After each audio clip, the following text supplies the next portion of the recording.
어린이들도 재미있게 듣는 제일 쉬운 삼국지.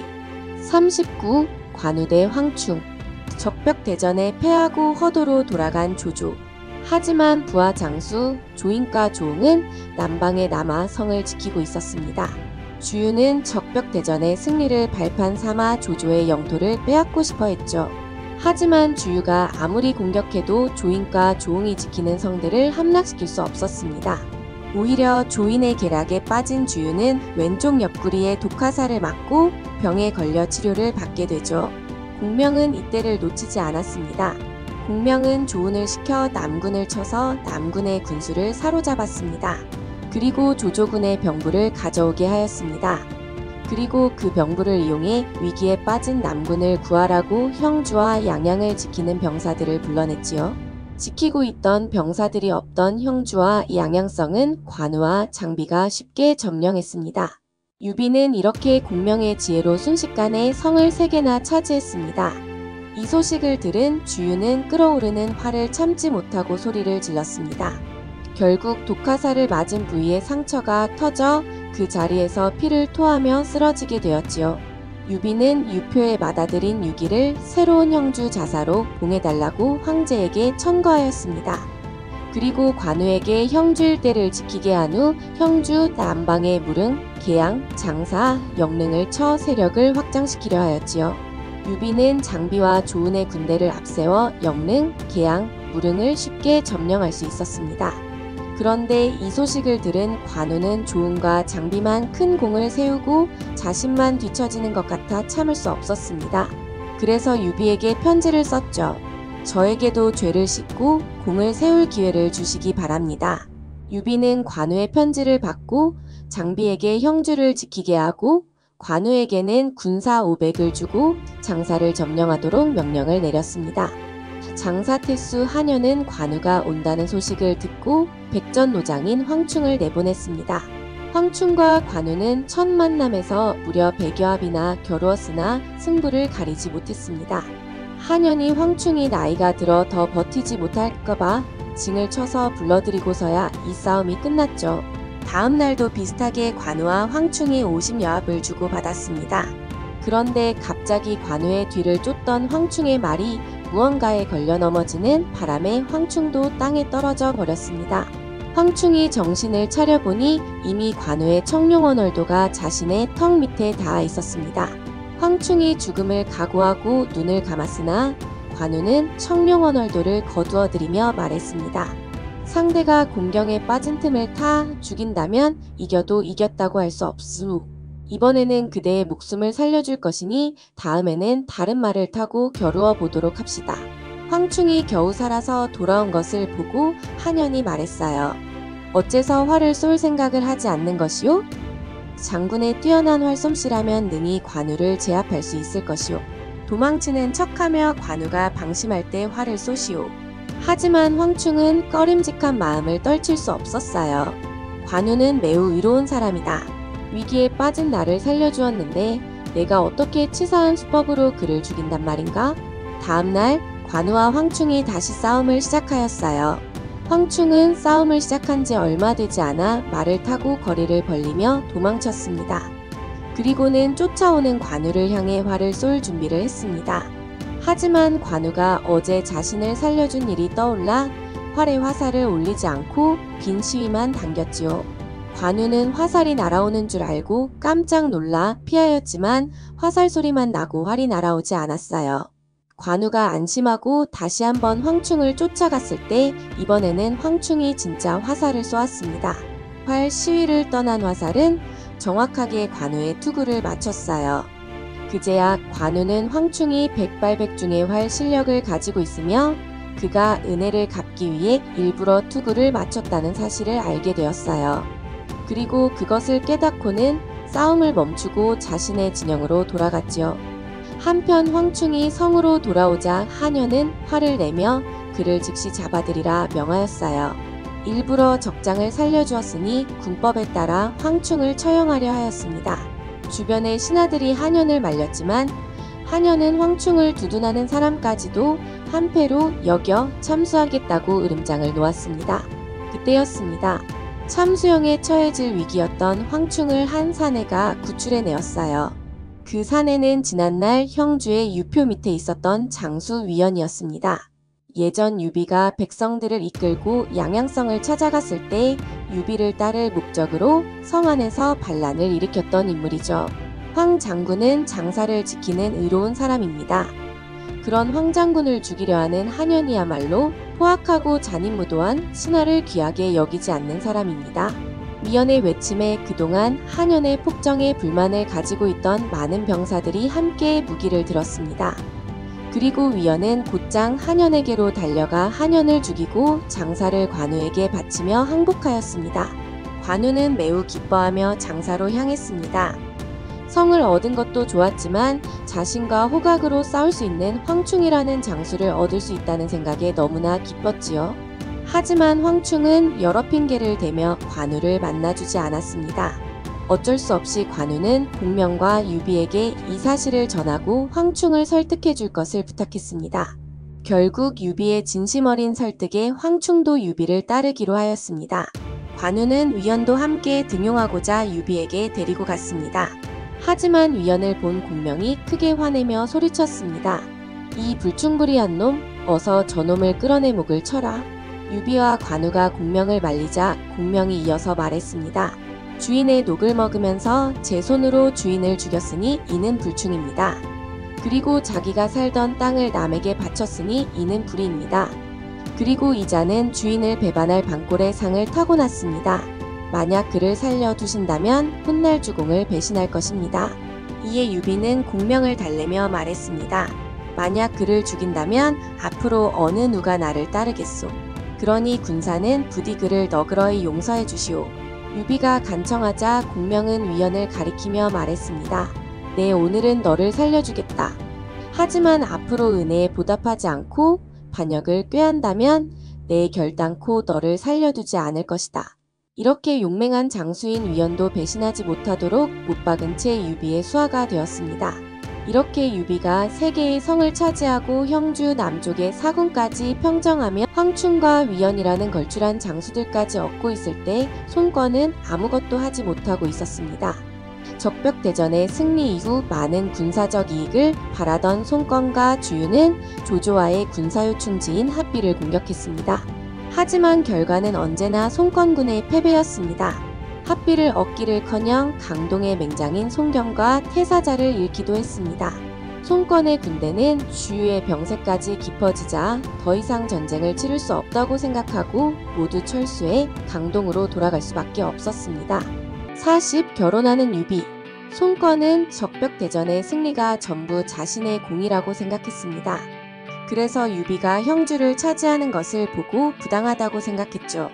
하지만 유비와 공명은 형주의 원래 주인은 유표이며 그의 아들인 유기가 계승하는 것이 당연하다고 주장했습니다. 그리고 형주를 계승하였던 유기가 병으로 세상을 뜨게 되면서 이 갈등은 더욱 심해졌습니다. 유기의 죽음 이후 유비가 형주를 이어받은 것에 대해 오나라 측에서 이의를 제기했습니다. 하지만 공명은 이렇게 이야기하죠. 형주의 주인이었던 유표와 유비님은 사촌 형제 사이입니다. 형의 대업을 아우가 이어받는 것이 무슨 잘못입니까? 게다가 적벽대전에서 승리한 것이 어째서 오나라의 공만입니까? 만약 내가 동남풍을 불게 하지 않았더라면 불로 조조군을 무찌를 수 없었을 것입니다. 그리고 이 이야기를 들은 오나라 측의 사신 노숙은 만약 이 말을 듣고 주유공께서 화가 나 자칫 군사라도 이끌고 쳐들어온다면 큰일이지 않겠습니까? 라며 유비군을 압박하였습니다. 노숙의 말을 들은 공명은 코웃음을 치며 말했습니다. 100만의 조조군도 두려워하지 않았던 우리 군입니다. 주유를 겁낼 이유가 없지요. 좋습니다. 그럼 제가 주공께 부탁드려서 잠시 형주를 빌린다는 차용증을 써드리겠습니다. 기한은 촉을 차지한 다음으로 하지요. 그러면 어떻겠습니까? 노숙은 달리 뾰족한 수가 없어 공명의 제안을 받아들였습니다. 하지만 이 소식을 들은 주유는 노숙이 공명의 계략에 빠진 것을 눈치챘습니다. 유비가 촉을 언제 차지할지도 모르는데 무기한으로 유비가 형주를 다스리는 것을 오나라가 인증해준 꼴이 되어버린 것이었죠. 이에 주유도 꾀를 내었습니다.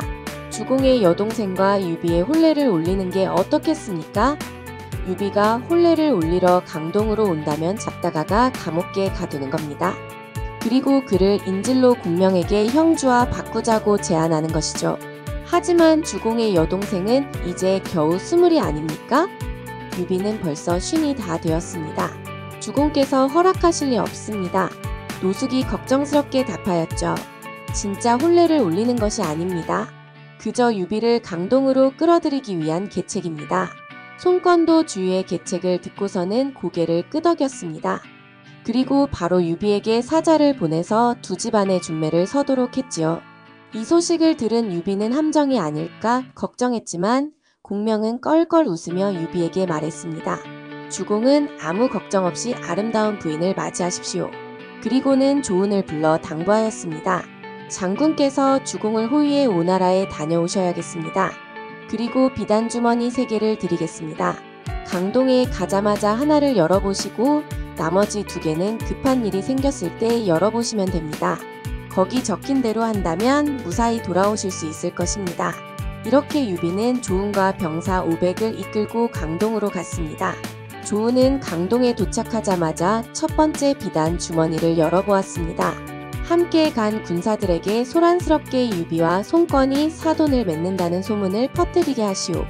공명의 계책대로 온 나라에 유비와 손권의 여동생이 결혼한다는 소문이 퍼졌습니다.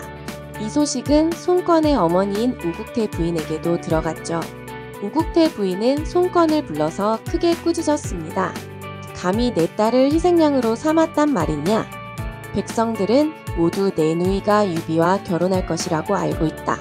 그런데 만약 네가 유비를 죽인다면 그 아이는 남은 평생을 과부로 살게 될 것이다.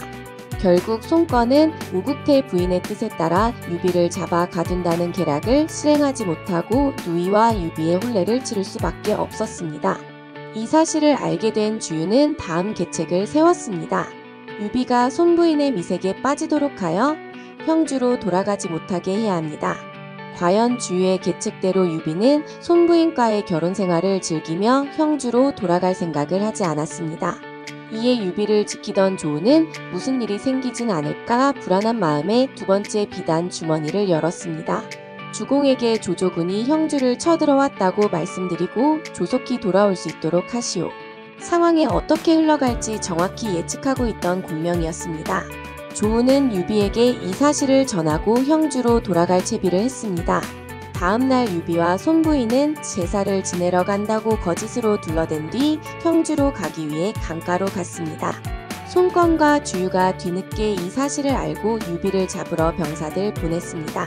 적진 한가운데서 병사들에게 붙잡힐 위기에 처하자 조은은 마지막 비단 주머니를 열었습니다.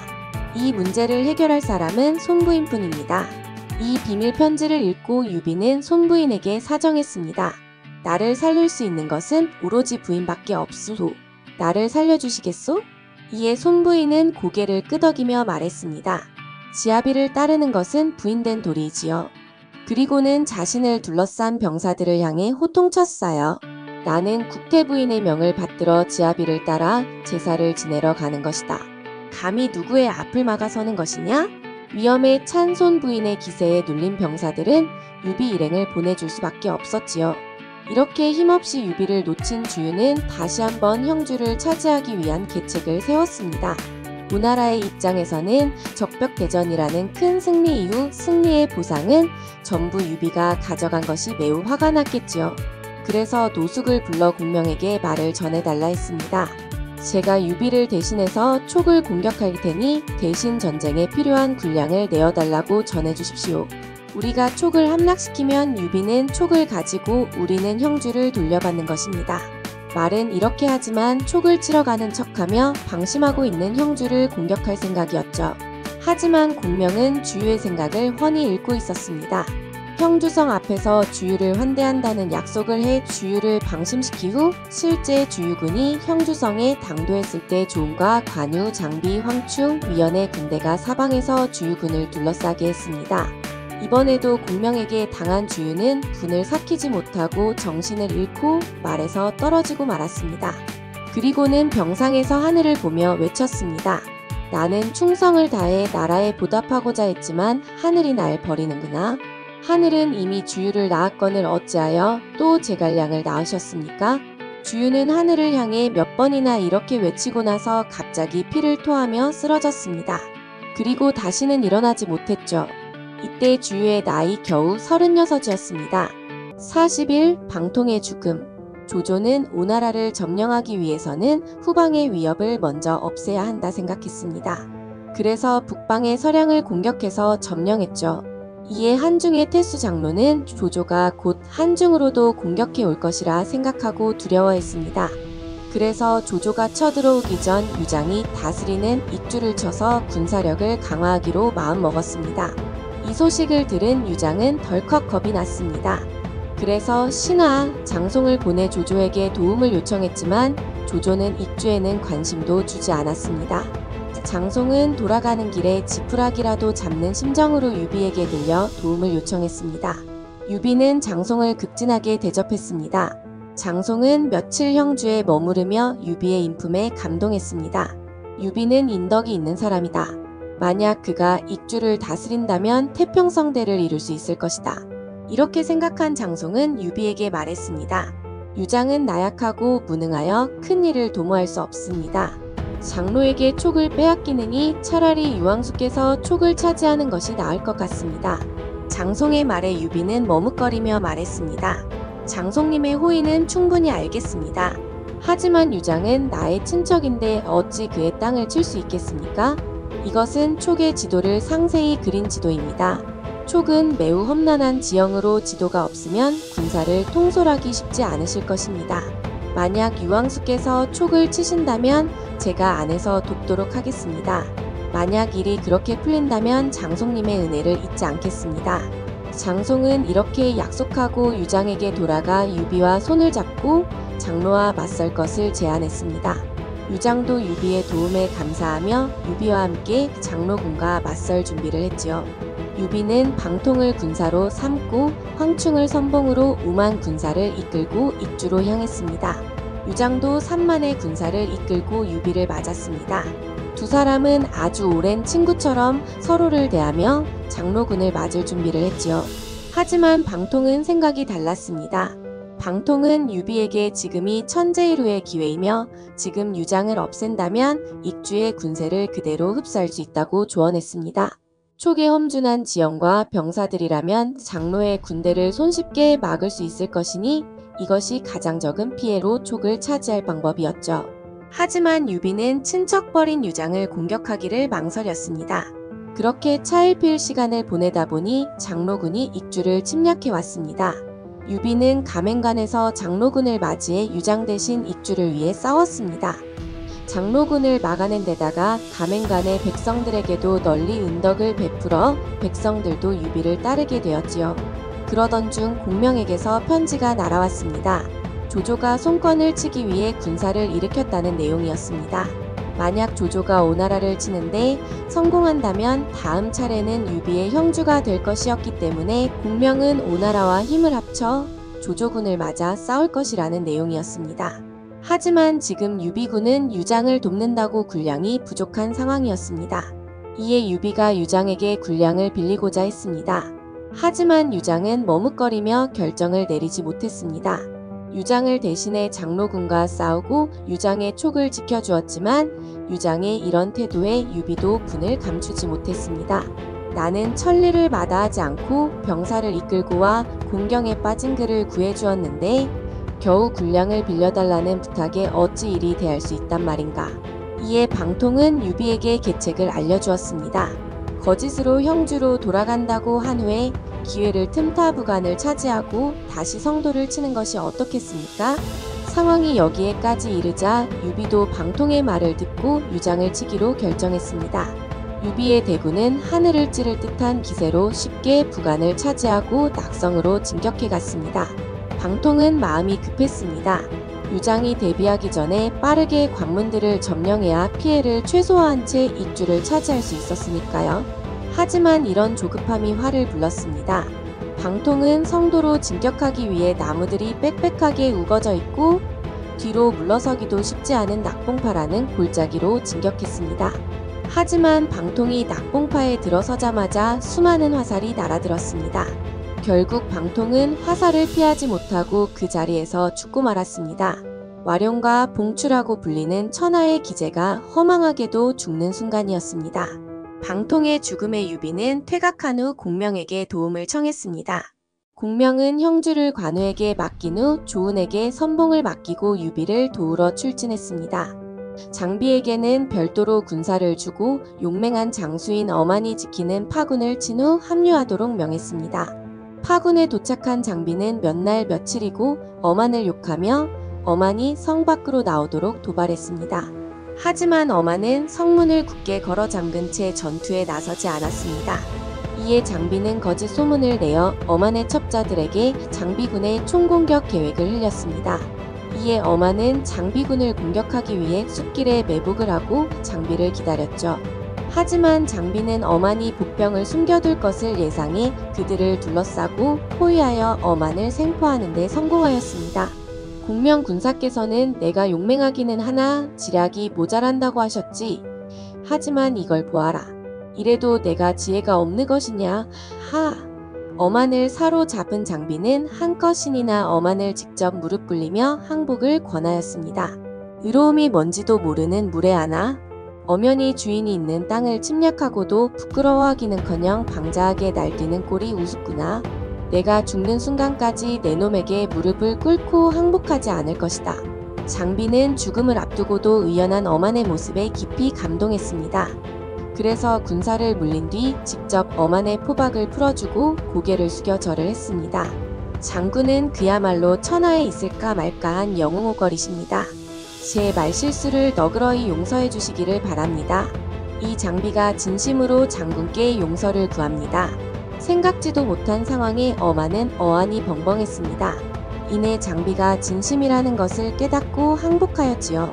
42. 촉을 차지한 유비. 공명과 장비의 부대가 유비가 기다리고 있던 부간에 도착하자마자 공명은 신묘한 계책으로 병사들을 지휘하여 낙성과 면죽을 차지했습니다. 이제 남은 것은 유장이 버티고 있는 성도밖에 없었습니다. 유장은 살아남기 위해 한때 자신을 침공했던 한영태수 장로의 힘을 빌려 유비군을 몰아내려 했습니다. 마침 장로군에는 조조가 서량을 정벌하는 바람에 도망 나온 마초와 마대라는 용맹한 장수들이 신세를 지고 있었죠. 유비는 마초가 자신을 공격하러 가맹관을 지나고 있다는 소식을 듣고 매우 걱정스러워했습니다. 주공, 걱정 마십시오. 제게 방법이 있습니다. 공명은 이렇게 말하고서는 장비가 들을 수 있도록 크게 이야기했습니다. 마초는 용맹스럽기 그지없어 상대할 자가 없다고 합니다. 아무래도 형주에 있는 조은을 불러와야 할 것 같습니다. 공명의 이야기를 들은 장비는 매우 화를 내며 말했습니다. 아니, 군사께서는 나를 어찌 보고 그런 말을 하십니까? 내가 그깟 대송이 하나 상대하지 못할 것 같습니까?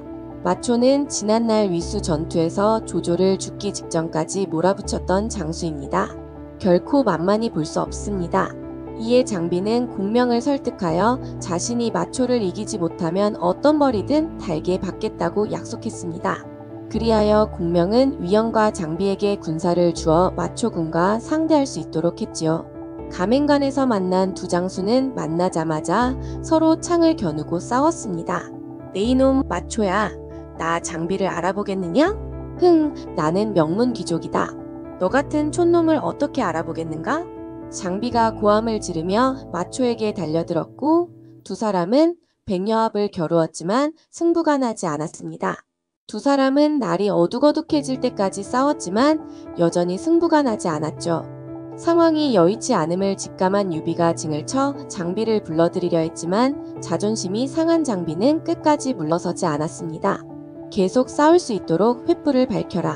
마초를 베기 전까지 돌아가지 않을 것이다. 장비와 마초는 불빛 아래서 막상막하의 대결을 이어갔습니다. 유비는 언제 승부가 날지도 모르고 자칫 잘못하면 장비에게 이롭지 않을 것이라 생각하고 앞으로 나서서 싸움을 멈추었습니다. 나는 사람을 권모술수로 대하지 않죠. 마초 장군, 그러니 내일 다시 싸우도록 합시다. 내 결코 기회를 틈타 추격하는 불의를 저지르지 않겠소. 유비의 말을 들은 마초가 먼저 창을 거두고 천천히 자신의 진영으로 돌아갔습니다. 다음 날이 되어 장비가 다시 한번 마초와 싸우기 위해 나가려는 찰나 공명이 찾아와 장비의 출전을 잠시 미루도록 했습니다. 두 호랑이가 싸우면 반드시 둘 중 하나는 다치기 마련이지요. 차라리 마초가 스스로 항복하게 하는 것이 나을 듯 합니다. 마초가 싸우는 것을 본 유비는 공명의 말에 크게 기뻐했습니다. 장로에게 양송이라는 책사가 있습니다.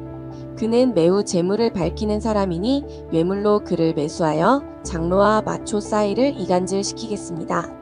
그리고 장로에게는 유장과 결탁하지 않는다면 황제께 말씀드려 벼슬을 천거하겠다고 하겠습니다. 그러면 오갈 데 없어진 마초를 항복시킬 수 있습니다. 유비는 공명의 계책을 듣고 곧바로 송건에게 양송에게 금은 보화를 전하게 했습니다. 공명의 예상대로 양송은 뇌물을 받고 장로와 마초와의 사이를 이간질했습니다. 장로에게 마초가 다른 속셈이 있어서 군사를 물리지 않고 있다고 전해 장로가 마초를 본진으로 돌아올 수 있도록 명령을 내리겠지요. 그리고는 버티던 마초가 장로에게로 돌아오려고 하자 이번에는 마초가 장로를 공격하기 위해 병사를 이끌고 온다고 소문을 내었습니다. 결국 마초는 앞으로 나가지도 뒤로 물러서지도 못하는 상황이 되어버렸지요. 이에 공명은 마초에게 이회라는 항복 사신을 보내 말을 전했습니다. 장로는 이미 장군을 의심하고 있어 돌아오는 것을 반기지 않을 것입니다. 게다가 조조는 장군의 부친마 등을 살해한 불구대천의 원수가 아닙니까? 오갈 데 없던 마초는 이야기를 듣고 마음이 흔들렸습니다. 장군의 선친인 마등님께서는 지난날 유왕숙과 함께 조조군을 공격하다가 조조의 손에 돌아가셨습니다. 만약 장로를 떠나 유왕숙에게 오신다면 아버님의 원수를 갚을 수도 있고 장군의 능력을 천하에 알릴 수 있는 기회가 될 것입니다. 이에 결국 마초는 유비에게 항복하여 고개를 숙였습니다. 유비는 마초가 항복하러 왔다는 소식을 듣고 몸소 그를 맞으러 나가 예의를 갖춰 급진하게 대접했습니다. 주공처럼 어진 주군을 모실 수 있어 영광입니다. 그리고 마초는 유비에게 부탁을 하였습니다. 허락해 주신다면 성도로 진군하기 전에 제가 유장을 한번 만나보겠습니다. 만약 유장을 설득하지 못한다면 그때 진군하셔도 늦지 않습니다. 마초의 말에 유비는 기뻐하며 마초를 항복의 사신으로 보냈습니다. 유장은 마초가 찾아온다는 말을 듣고 유비군을 물리칠 구원병이 온다고 생각했습니다. 하지만 마초가 다가와 전혀 예상치 못한 말을 전했습니다. 오늘 나는 공에게 항복을 권하러 왔습니다. 저는 유왕숙에게 투항하였습니다. 공도 상황을 바로 보시고 주공에게 항복하시기를 바랍니다. 유장은 매우 화가 났으나 마지막으로 믿고 있던 마초군이 유비에게 항복했다는 소식을 듣고 이 전쟁을 이길 수 없다는 것을 깨달았습니다. 신하들 중에서는 항복하지 말고 끝까지 항전하자는 사람들이 많았지만 유장은 결심을 굳혔습니다. 유장은 결국 항복의 뜻을 전하러 유비를 찾아갔습니다. 내가 인의를 몰라서 그런 것이 아니라 상황이 어쩔 수 없었습니다. 정말 이것밖에 방법이 없었습니다. 유비와 유장이 서로 손을 잡고 눈물을 흘렸습니다. 이후 유비는 유장과 함께 초계 백성들 앞에 섰습니다. 나 유연덕은 유장님의 뜻을 이어받아 온 힘을 다해 촉을 지키겠습니다. 일찍부터 장로군으로부터 가맹관을 지키며 백성들에게 진심으로 다가갔던 유비였기에 촉의 백성들도 길거리에 나와 유비군을 반겼습니다. 이때부터 유비는 촉의 40여 개의 군현을 다스리기 시작했습니다. 비로소 유비가 공명을 찾아간 날 공명이 유비에게 일러주었던 위, 촉, 오나라의 삼국이 대립하는 형세가 갖추어졌습니다. 43. 한중왕이 된 유비. 유비가 촉을 점령했다는 소식을 들은 송건은 공명의 형인 제갈근의 일가족을 잡아 가두었습니다. 그리고 유비에게 그를 인질로 형주를 돌려달라고 요구했지요. 공명의 형이 걱정된 유비는 형주의 반을 돌려주겠다고 약속했으나 형주를 지키고 있던 관우는 유비와 공명이 지금 형주에 없다며 송건에게 형주를 돌려주지 않고 차일피일 시간을 끌었습니다. 이에 화가 난 송건이 형주를 치려는데 마침 조조가 대군을 이끌고 쳐들어 온다는 소식을 듣게 되었어요. 조조는 유비와 송건의 세력이 커지는 것을 견제하기 위해 군사를 세 갈래로 나누어 한중과 익주, 강동을 동시에 공격했습니다. 한중의 장로는 금방 조조에게 항복하였습니다. 이에 익주를 지키고 있던 유비는 걱정이 되었습니다. 공명이 말했습니다. 조조를 막기 위해서는 손권을 이용해야 합니다. 지난날 약속하였던 형주의 일부인 강하, 장사, 기양을 손권에게 돌려주고 손권에게 합비를 공격하도록 요청하면 됩니다. 손권이 합비를 공격한다면 조조도 어쩔 수 없이 군대를 돌려 합비로 향할 것입니다. 형주를 지키고 있던 관우는 곧장 사신을 보내 공명의 뜻을 전달했습니다. 일단 형주의 3군을 돌려드린 후 유비님이 한중을 차지하시기만 한다면 나머지 형주 땅도 모두 돌려드릴 것입니다. 손권과 신하들은 고민한 끝에 유비의 요청을 받아들이기로 했습니다. 손권은 군사를 이끌고 조조군의 장료가 지키는 합비로 향했습니다. 합비를 지키던 장료는 용맹하게 싸워 손권군을 무찔렀으나 오래 버티지 못할 것을 알고 조조에게 도움을 요청했습니다. 결국 조조는 합비를 도우러 가고 유비의 익주는 나중에 다시 공격하기로 하였습니다. 조조는 한중의 하우연과 장압을 남겨둔 채 합비를 도우러 출발했습니다. 손권과 조조는 합비를 둘러싸고 한 달이 넘도록 싸우면서 서로 이기고 지는 싸움을 이어갔습니다. 손권은 길어지는 싸움이 끝나기 바래 조조에게 화친을 요청했습니다. 조조도 장강의 지세가 험준해 쉽게 점령하기가 힘들다는 것을 깨닫고 손권의 제안을 받아들였죠. 조조는 손권과의 전투를 마치고 허창으로 돌아가자마자 위왕의 자리에 올랐습니다. 위왕이 된 조조는 더욱 오만방자해져서 황제를 거들떠보지도 않았습니다. 하지만 감히 아무도 조조에게 뭐라고 할 수 없었죠. 유비는 조조가 돌아간 틈에 이때다 싶어 한중으로 쳐들어갔습니다. 백전노장인 황충으로 선봉으로 한 유비군은 조조군 장수 장압의 군대를 크게 물리치고 천탕산을 손에 넣었습니다. 그리고 한중을 지키고 있던 총대장인 하우연이 지키고 있는 정군산까지 몰아붙였죠. 조조는 이 사실을 알고 하우연에게 지원군을 보냈습니다. 하지만 황충이 이끄는 유비군은 하우연군을 끝까지 밀어붙이고 심지어 하우연은 황충의 칼을 맞고 전사하게 되었습니다.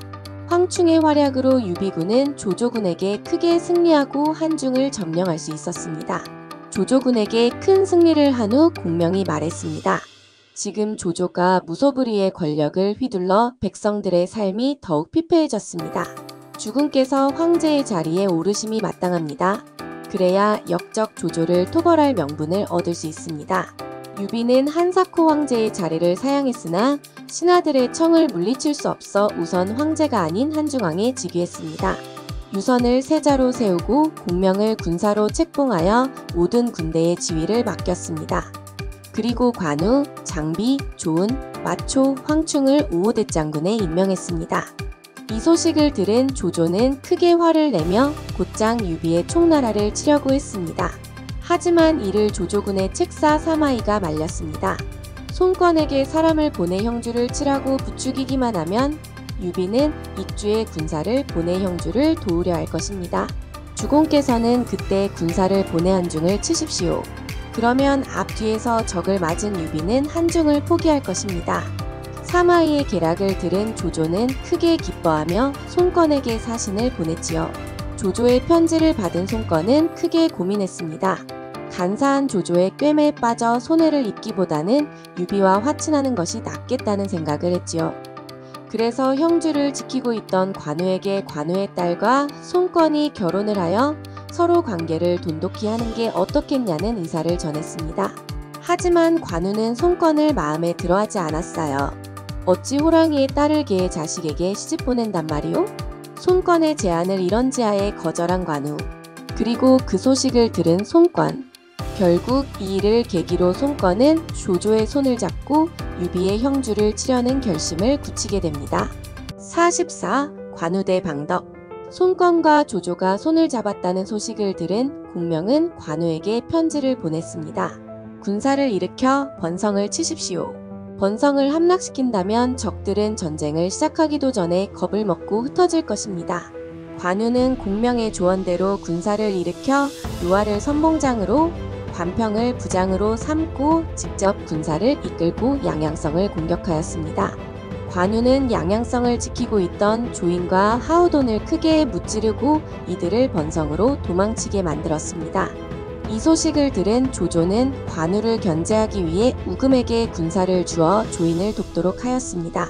저도 함께 가겠습니다. 제가 선봉에 서서 관우의 목을 바치겠습니다. 한중에서 투항한 방덕이라는 장수였습니다. 하지만 우금은 방덕이 못마땅하였습니다. 죽은 방덕은 원래 마초의 부하 장수였습니다. 방덕이 선봉에 선다면 이를 그르칠 수 있습니다.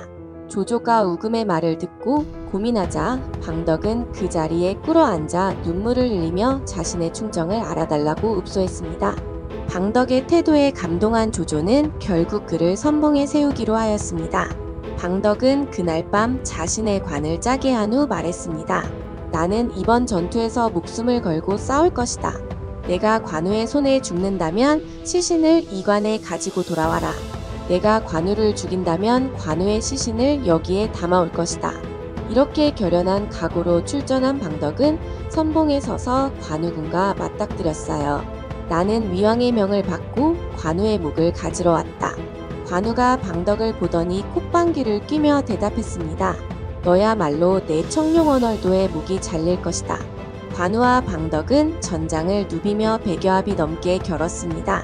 두 사람은 싸우면 싸울수록 더 용맹스러워져서 조금도 지치는 기색이 없었습니다. 하지만 출전 전부터 방덕을 비방하던 우금은 혹시나 방덕이 공을 세우게 될 것을 염려했습니다. 그래서 징을 쳐서 방덕을 불러들였죠. 장군은 관우와 100여 합이나 겨루었지만 그를 이기지 못했습니다. 그와 정면 대결을 피하고 군사를 물리는 것이 좋을 것 같습니다. 우금의 말을 들은 방덕은 매우 화를 내며 무슨 일이 있어도 관우와 싸워 이길 것이며 이대로 물러날 수 없다고 말했죠. 결국 방덕은 다음날 관우와 다시 한 번 더 싸우기 위해 나섰습니다. 관우도 주저하지 않고 맞서 싸웠죠. 하지만 관우의 양아들인 관평은 나이가 든 관우가 걱정되었습니다. 그래서 관우가 방덕과 싸우는 주변에서 말을 타고 대기하고 있었죠. 한참을 싸우던 방덕이 관우의 청룡언월도를 내친 후 말을 돌려 달아나기 시작했습니다. 관우는 방덕의 뒤를 쫓았지요. 하지만 이는 방덕의 함정이었습니다. 관우와 멀리 떨어진 방덕은 몰래 준비해둔 활을 관우를 향해 쐈습니다. 네 이놈, 어디서 감히 비열한 속임수를 쓰느냐?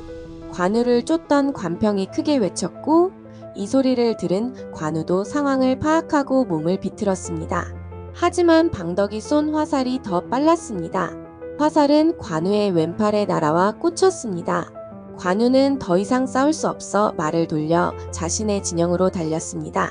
하지만 상처를 입은 관우보다 방덕이 더 빨랐습니다. 두 사람 사이의 거리가 점점 가까워지고 있을 때 갑자기 조조군의 진영에서 징이 울렸습니다. 돌아오라는 신호를 들은 방덕은 어쩔 수 없이 관우를 놓아주고 진영으로 복귀했죠. 하지만 이 징은 우금이 방덕이 공을 세우지 못하게 하기 위해 친 징이었습니다. 심지어 우금은 더 이상 방덕이 전투에 나서지 못하게 하기 위해 방덕의 군대를 후방으로 보내버렸습니다. 선봉 방덕이 빠진 전투는 지지부진해졌고 날씨도 매일 비가 내리기 시작했습니다. 이에 관우는 산 위에서 우금군의 진영을 살피다가 좋은 생각이 났습니다. 우금은 군대를 모두 강가에 모아두었다. 비가 이렇게 와서 강물이 불어났을 때 상류의 수문을 막았다가 열면 저 주둔지는 물에 잠길 것이다. 관우의 말을 듣고 있던 관평은 아버지의 지략에 감탄했지요. 한편 우금군에서도 이러한 걱정을 하는 이들이 있었습니다. 조조군의 부하장수 성하가 우금과 방덕에게 이 사실을 전했죠. 우금님, 만일 관우가 수문을 막고 있다가 한꺼번에 문을 연다면 우리 군사들은 물에 빠질 것입니다. 하지만 우금은 쓸데없는 걱정이라며 괜한 말로 병사들의 사기를 꺾지 말라 했지요. 하지만 방덕은 달랐습니다. 우금이 조언을 듣지 않자 후방에 있던 방덕군만이라도 지대가 높은 곳으로 이동시켰지요. 45. 관우를 치료한 화타. 그날 밤 관우는 상류의 수문을 열어서 계곡을 범람하게 했습니다. 도망쳐라. 강물이 쏟아져 내려온다. 우금과 방덕의 병사들은 대부분 늘어난 강물에 휩쓸려 버리고 말았지요. 게다가 사방에서 관우의 병사들이 포위해오자 우금은 관우에게 엎드려 살려달라고 빌기 시작했습니다. 하지만 방덕은 달랐습니다. 단 한 명이 남더라도 목숨을 걸고 싸울 것이다. 방덕은 이 배에서 저 배로 뛰어다니며 관우군과 맞서 싸웠습니다. 그때 관우의 부하장수 주창이 뗏목을 타고 와 방덕이 타고 있는 배와 부딪혔습니다. 그 충격으로 방덕은 물에 빠지고 말았죠. 주창은 물속으로 뛰어들어가 수영을 못해 가라앉고 있던 방덕을 단숨에 사로잡았습니다. 이렇게 관우는 우금군의 대부분을 수장시키고 적장 우금을 붙잡고 방덕의 목을 베는 큰 승리를 얻었습니다. 이에 번성을 지키던 조이는 불안해졌습니다. 연이은 비로 인해 성안이 모두 물에 잠긴 데다가 관우가 대승을 하고 번성으로 온다는 소식을 듣고 성을 버리고 도망가야 하는 것이 아닌가 고민을 하기 시작했습니다. 하지만 참모인 만총의 조언에 따라 끝까지 번성에서 항전하기로 결정하였죠. 관우가 도착해서 번성 근처로 가 항복을 권하였지만 조이는 수백 명의 궁사들에게 화살을 쏘게 했습니다. 그런데 그 화살 하나가 관우의 오른팔에 박혔습니다. 관평은 급히 관우를 진영으로 후퇴시키고 상처를 확인했습니다. 엎친 데 덮친 격으로 화살촉에 독이 발라져 있어 관우의 상처는 새파랗게 변하고 심하게 부어올랐습니다. 수시간 내에 관우는 팔을 움직일 수조차 없을 정도가 되었습니다. 관평은 관우가 걱정되어 사방으로 명의를 수소문하기 시작했습니다. 어느 날 화타라는 의사가 관우를 찾아왔습니다. 신이 내린 명의라 불리는 화타님께서 찾아주심에 감사드립니다. 관평은 얼른 화타를 관우가 있는 곳으로 모셨습니다. 관우는 팔을 움직일 수 없어 책 쌓인 마량과 함께 바둑을 두고 있는 중이었습니다. 관우의 상처를 살핀 화타가 말했습니다. 화살의 독이 이미 뼛속까지 파고들었습니다. 갈갓을 찍고 속살을 째서 뼛속까지 파고든 독을 긁어낸 후 약을 발라야 합니다. 다만 이렇게 치료하는 것이 너무 고통스러워 장군께서 참아내실지는. 이에 관우가 바둑을 두며 답했습니다. 나는 죽음도 두려워하지 않습니다. 그깟 고통 따위를 두려워하겠습니까? 선생께서 말씀하신 대로 하시지요. 관우의 말에 화타는 치료를 시작했습니다. 화타는 천천히 상처가 난 살갗을 칼로 도려냈습니다. 독이 퍼진 살갗을 가르자 하얀 뼈가 드러났습니다. 주변에 서 있던 사람들은 모두 눈을 가리고 얼굴을 돌렸지만 관우는 여전히 술잔을 들고서 마량과 바둑을 두었습니다. 화타가 칼로 관우의 뼈를 긁어 파고든 독을 긁어냈습니다. 하지만 관우는 여전히 얼굴색 하나 변하지 않고 바둑을 두었습니다. 치료를 마치고 화타가 말했어요. 수많은 사람을 치료했지만 장군처럼 참는 분은 처음 봅니다. 관우가 화타에게 큰 재물을 주겠다고 하였지만 화타는 거절한 뒤 상처에 바르는 약만 남겨둔 채 관우의 진영을 떠났습니다. 관우가 우금의 군대를 모두 수장시켰다는 소식은 조조에게도 들어갔습니다. 이에 조조군의 책사 사마이가 계책을 내어놓았습니다. 손권을 구슬려 형주를 협공하신다면 번성의 위기는 자연히 없어질 것입니다. 조조도 사마이의 생각과 같아 바로 오나라의 형주를 함께 공격하자는 편지를 보냈습니다. 편지를 받은 오나라의 신하들은 조조와 유비 중 어느 쪽 편을 들어야 할지 양쪽으로 나뉘어 싸웠습니다. 이때 대장군 여몽이 말했습니다. 주공, 지금은 장강의 험한 지형을 이용해 먼저 형주를 차지하는 것이 맞습니다. 형주만 차지한다면 이후 다시 위나라를 쳐서 영토를 넓힐 수 있습니다. 손권은 여몽의 말을 받아들여서 여몽에게 관우가 잠시 비워둔 형주성을 공격할 수 있도록 허가했습니다. 하지만 관우는 오나라가 형주를 공격할지도 모른다는 생각에 형주 주변의 언덕마다 봉화대를 세워 수상한 움직임을 감시하고 있었습니다. 이에 여몽은 형주를 공격하지 못하고 시름시름 병이 나기 시작했습니다. 이때 여몽에게 육손이라는 장수가 찾아왔습니다. 장군, 관우가 형주의 수비를 열심히 하는 까닭은 대장군인 장군님께서 형주 근처에 이곳을 지키고 있기 때문입니다. 장군님께서 병이 난 척하고 무명의 장수에게 장군의 직책을 대신하게 한다면 관우는 금방 해이해질 것입니다. 육손의 계책을 들은 여몽은 눈을 빛내며 말했습니다. 그런 좋은 방법이 있었군요. 관우의 결점이 있다면 바로 그 오만방자함이 될 것입니다. 46. 관우와 조조의 죽음. 오나라는 대장군 영웅 대신 육손에게 육구 땅을 지키는 임무를 부여했습니다. 육손은 부임하자마자 관우에게 선물을 바치고 자신을 한껏 낮추며 관우를 두려워하는 내용의 편지를 보냈습니다. 게다가 육손은 일부러 육구의 수비를 느슨히 해 관우의 경계를 낮추려 했습니다. 결국 관우는 육손의 계책대로 경험 없는 어린 장수가 영웅 대신 왔다고 생각하여 형주 수비를 느슨히 하게 되었습니다. 육손은 어린 풋내기 장수다. 그는 형주를 공격할 배짱을 가진 인물이 아니지. 게다가 봉화대가 있지 않느냐. 뭔가 불손한 움직임이 포착되면 그때 병력을 형주로 보내도 늦지 않다. 관우는 그렇게 육손을 지나치게 과소평가하고 번성의 공격에 집중했습니다. 육손이 관우의 방심을 이끈 뒤 여몽은 조용히 형주를 공격할 준비를 했습니다. 먼저 상인으로 위장한 병사들의 배를 봉화대가 있는 섬으로 보내고 하룻밤을 묵어갈 수 있도록 청했습니다. 그리고 상인들은 잔치를 열어 병사들을 술에 취하게 하고 그 틈을 타 진짜 병사들이 봉화대를 점령했지요. 그리고 항복한 총나라 병사들과 변장한 병사들을 섞어 형주성에 무혈 입성하게 됩니다. 봉화대에서 적에 대한 연락을 받지 못한 형주 성문을 지키는 병사들은 평소대로 초계 병사들에게 문을 열어주었을 뿐인데 그 틈을 타 오나라의 대군이 형주성으로 들이닥친 거죠. 이렇게 오나라는 제대로 된 전투 한 번 하지 않고 형주성을 점령하게 됩니다. 이 소식은 조조군에도 빠르게 전해졌습니다. 조조는 서왕의 군대를 앞세워 번성을 공격하고 있는 관우군의 군대를 포위하기 시작했습니다. 관우는 길목을 지키던 관평과 요하가 열심히 싸우다가 가까스로 도망치고 나서야 형주성이 함락되었고 조조와 오나라가 손을 잡고 자신을 둘러싸고 있다는 것을 알게 되었습니다. 하지만 이는 너무 늦었습니다. 숨 돌릴 틈도 없이 서왕의 군대가 쳐들어왔고 관우는 한치 물러섬 없이 맞서 싸웠습니다.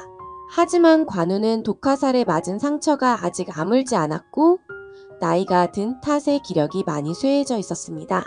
게다가 번성에서 농성 중이던 조인까지 성문을 열고 협공을 하자 관우군은 제대로 싸워보지도 못한 채 간신히 양강상류로 달아날 수밖에 없었죠.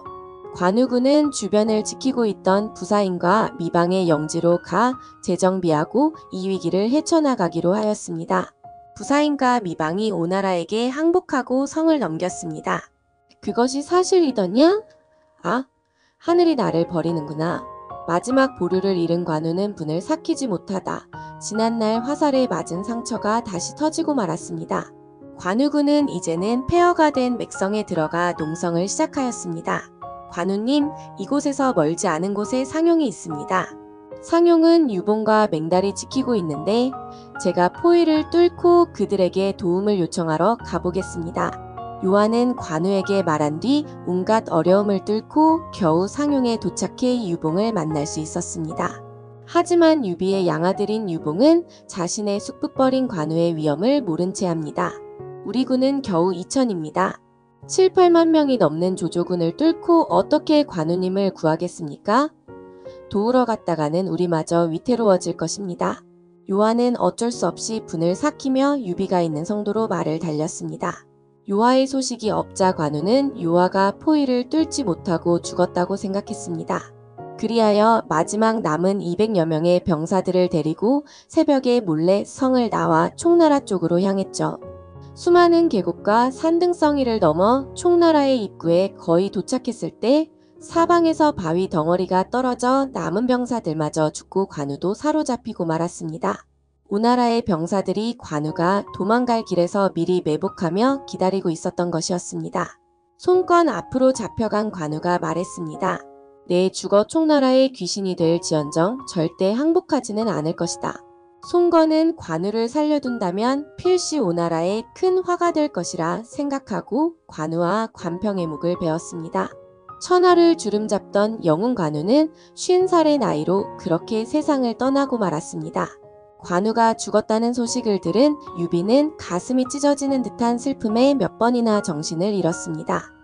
그리고 관우를 도와주지 않은 양아들 유봉을 참수하라고 명하고 관우의 원수를 갚기 위해 직접 오나라로 출병할 준비를 합니다.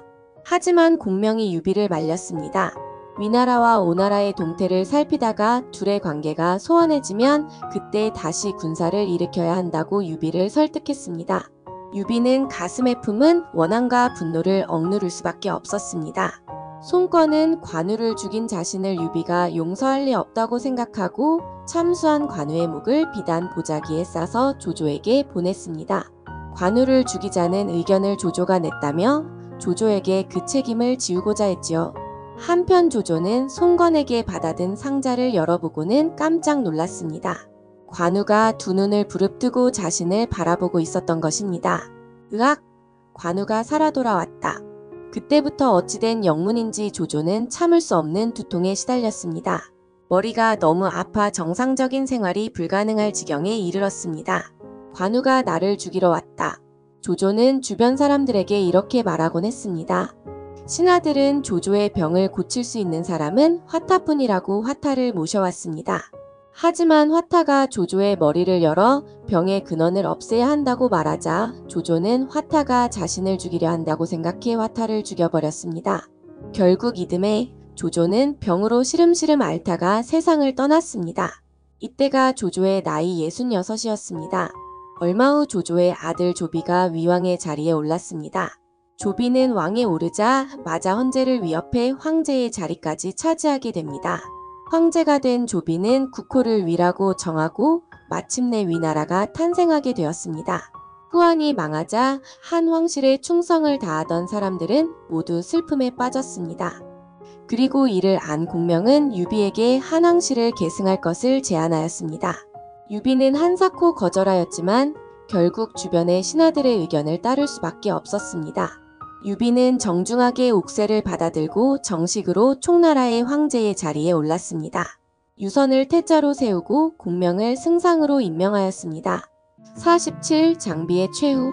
관우가 죽은 뒤 유비는 오나라에 복수하겠다는 생각으로 가득 찼습니다. 하지만 공명을 비롯한 모든 신하들이 반대했지요. 죽은 조비가 황제의 자리를 뺏었으니 위나라를 먼저 치는 것이 순서이옵니다. 오나라를 먼저 치게 된다면 위나라만 득을 보게 됩니다. 모두의 반대에 부딪힌 유비는 결국 오나라를 치는 일을 잠시 미루게 됩니다. 한편 장비는 관우가 죽었다는 소식을 들은 이후 성격이 더욱 포악해졌습니다.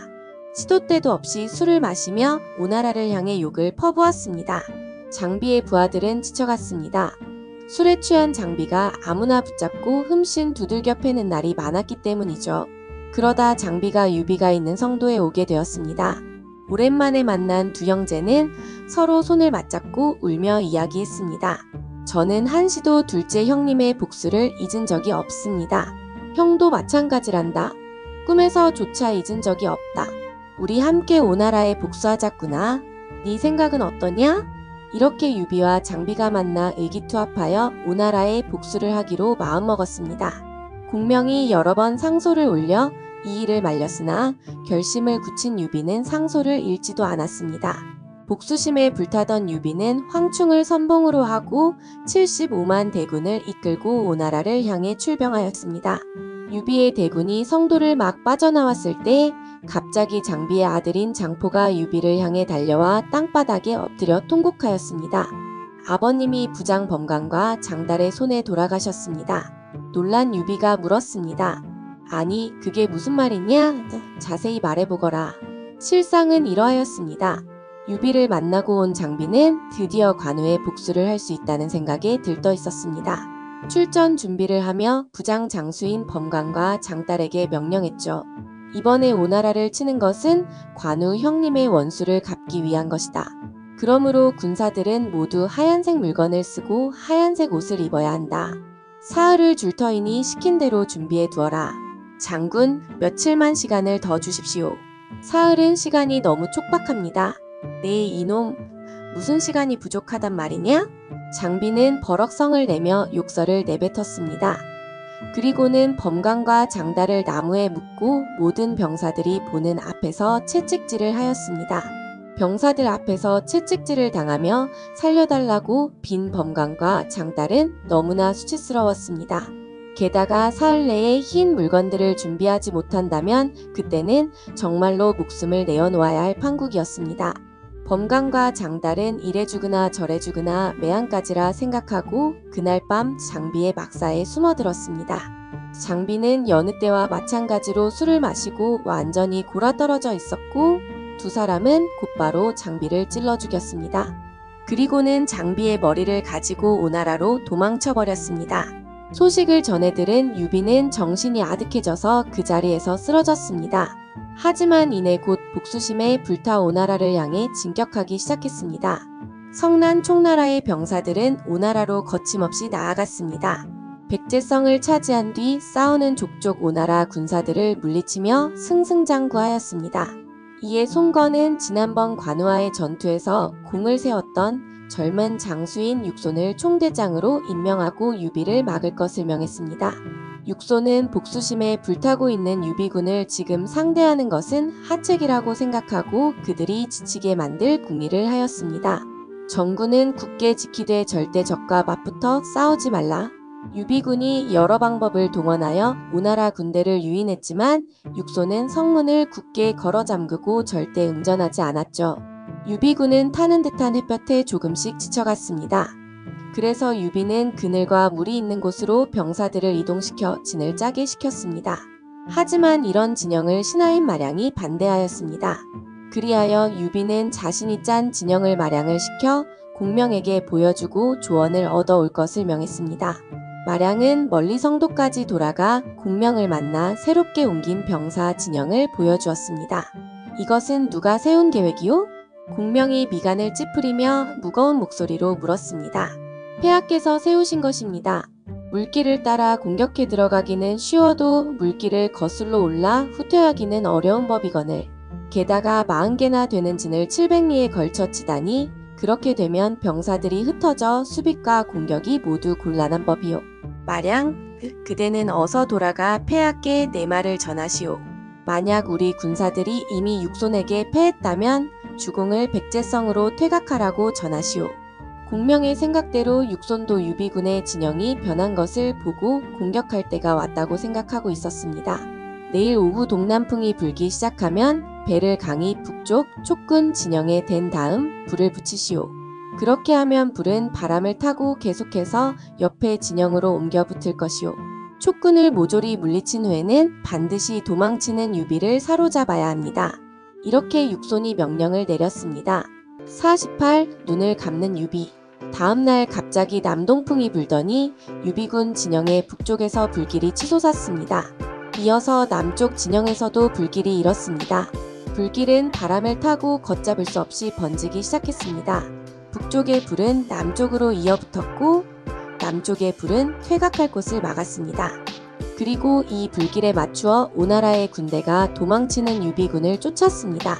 유비는 불길을 피해 부하장수들의 진영으로 도망쳤지만 그 누구도 자신을 도와줄 여력이 없음을 깨달았습니다. 부하장수 풍습이 겨우 유비를 호위하여 백제성을 향해 달렸지만 곧 오나라의 서성과 정봉의 군대에게 둘러싸였습니다. 유비는 백제성으로 가는 것을 포기하고 마한산에 올라가 버텼습니다. 이번에는 육손의 차례였습니다. 육손은 유비가 도망친 마한산 주변을 전부 둘러싼 뒤에 산에 불을 질렀습니다. 유비는 목숨을 걸고 불길을 헤쳐나와 강가로 달렸습니다. 또다시 오나라의 장수 주연이 유비의 퇴각로에서 기다리며 습격했습니다. 이리저리 도망다니며 목숨만 겨우 부지하고 있던 유비의 앞에 지원군이 나타났습니다. 조은이었습니다. 조은은 유비의 앞길을 막고 있는 적을 모조리 베며 유비가 도망갈 수 있는 길을 만들었습니다. 원래 조은은 다른 성을 지키고 있었으나 공명이 급히 전서구를 날려 유비를 구하러 올 수 있었습니다. 조은이 제때에 도우러와 유비는 겨우 백제성으로 도망칠 수 있었습니다. 죽음의 문턱에서 겨우 살아 돌아온 유비는 백제성에 도착한 병사들을 바라보고 눈물을 흘렸습니다. 관우의 원수를 갚고자 신하들의 반대도 무릅쓰고 군사를 일으켰는데 내 잘못된 판단으로 무고한 장수들과 병사들을 모조리 잃었구나. 자식을 잃은 백성들의 얼굴을 무슨 낯으로 대한단 말인가. 육소는 큰 승리를 거두고도 방심하지 않고 백제성으로 간 유비군의 잔당들을 처리했습니다. 하지만 곧 오나라로 회군할 것을 명했습니다.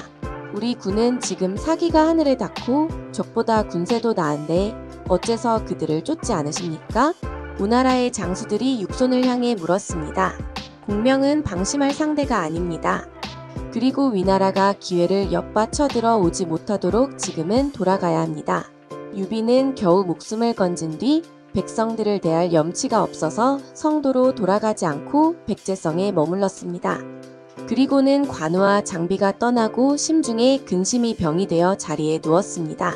용한 의원들을 불러 치료해보았지만 차도가 없었죠. 살 날이 얼마 남지 않았다고 느낀 유비는 성도에 있는 공명을 불렀습니다. 백제성을 찾아온 공명은 오랫동안 병마에 시달려 몰골이 말이 아닌 유비를 보고 통곡했습니다. 승상 부디 짐을 용서하시오. 내가 황제가 된 것은 모두 승상의 덕인데 내가 승상의 충고를 듣지 않아 이 지경이 되었소. 짐이 죽은 다음의 일은 모두 승상이 맡아 처리해 주시오. 그래야 짐이 안심하고 눈을 감을 수 있을 것 같소. 유비의 말을 들은 공명의 얼굴은 눈물로 범벅이 되었습니다. 유비는 사람을 불러 유언을 적도록 했습니다. 유언장에는 태자 유선에게 제위를 물려준다고 적었지요. 그 다음에는 조은을 불러 말하였습니다. 조은 장군, 오늘 내가 세상을 뜨더라도 내 얼굴을 봐서 처음 품었던 마음 그대로 승상을 도와 새 황제를 보필해 주시오. 그리고 마지막 숨을 몰아쉬며 공명에게 말을 이어갔습니다. 승상의 지혜와 재주는 그 누구보다도 뛰어나오. 승상이 촉을 맡아주신다면 우리 촉나라는 갈수록 창성할 것이오. 유선은 나이가 어리고 세상 물정을 모른다오. 만약 그 아이가 황제의 자질이 있다면 승상이 잘 보필해 주시오. 하지만 만약 황제의 제목이 아니라면 승상이 촉나라를 대신 맡아 백성들이 편안하게 살 수 있도록 해주시오. 유비의 말을 들은 공명은 꿇어 앉아서 성심성의껏 유선을 보필하겠다고 맹세했습니다. 이 말을 끝으로 유비는 숨을 거두었습니다. 그의 나이 63이었습니다. 유비의 유언을 받아든 유선은 문무백관 앞에서 마음을 담아 맹세했습니다. 하늘에 계신 선왕의 넋을 위로하기 위해 이 유언을 받들겠습니다. 군신들도 모두 유선에게 충성을 바치고 성심껏 보필하겠다고 맹세했습니다. 49. 공명의 출사표. 유비의 유언을 받은 공명은 나라를 다스리는 일에 힘썼습니다. 그 와중에 촉의 남쪽 지역에 자리한 남만이 여러 차례 국경을 침범해오자 직접 50만 대군을 이끌고 남만 정벌에 나섰습니다. 병법을 모르는 남만의 군사들은 공명이 이끄는 촉나라의 군사들에게 상대가 되지 않았습니다. 게다가 촉의 대군이 쳐들어와도 아무런 대비도 되어 있지 않았죠. 공명은 남만의 병사들이 방심한 틈을 타 남만의 병사들을 모두 제압하였습니다. 그런데 공명은 사로잡은 남만의 병사들을 모두 풀어준 뒤 술과 음식을 대접하라고 했습니다.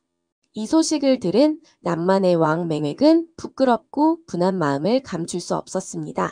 공명이 자신을 조롱한다고 느낀 것이죠. 그래서 맹획은 자신이 직접 군사를 이끌고 공명에게 쳐들어왔습니다.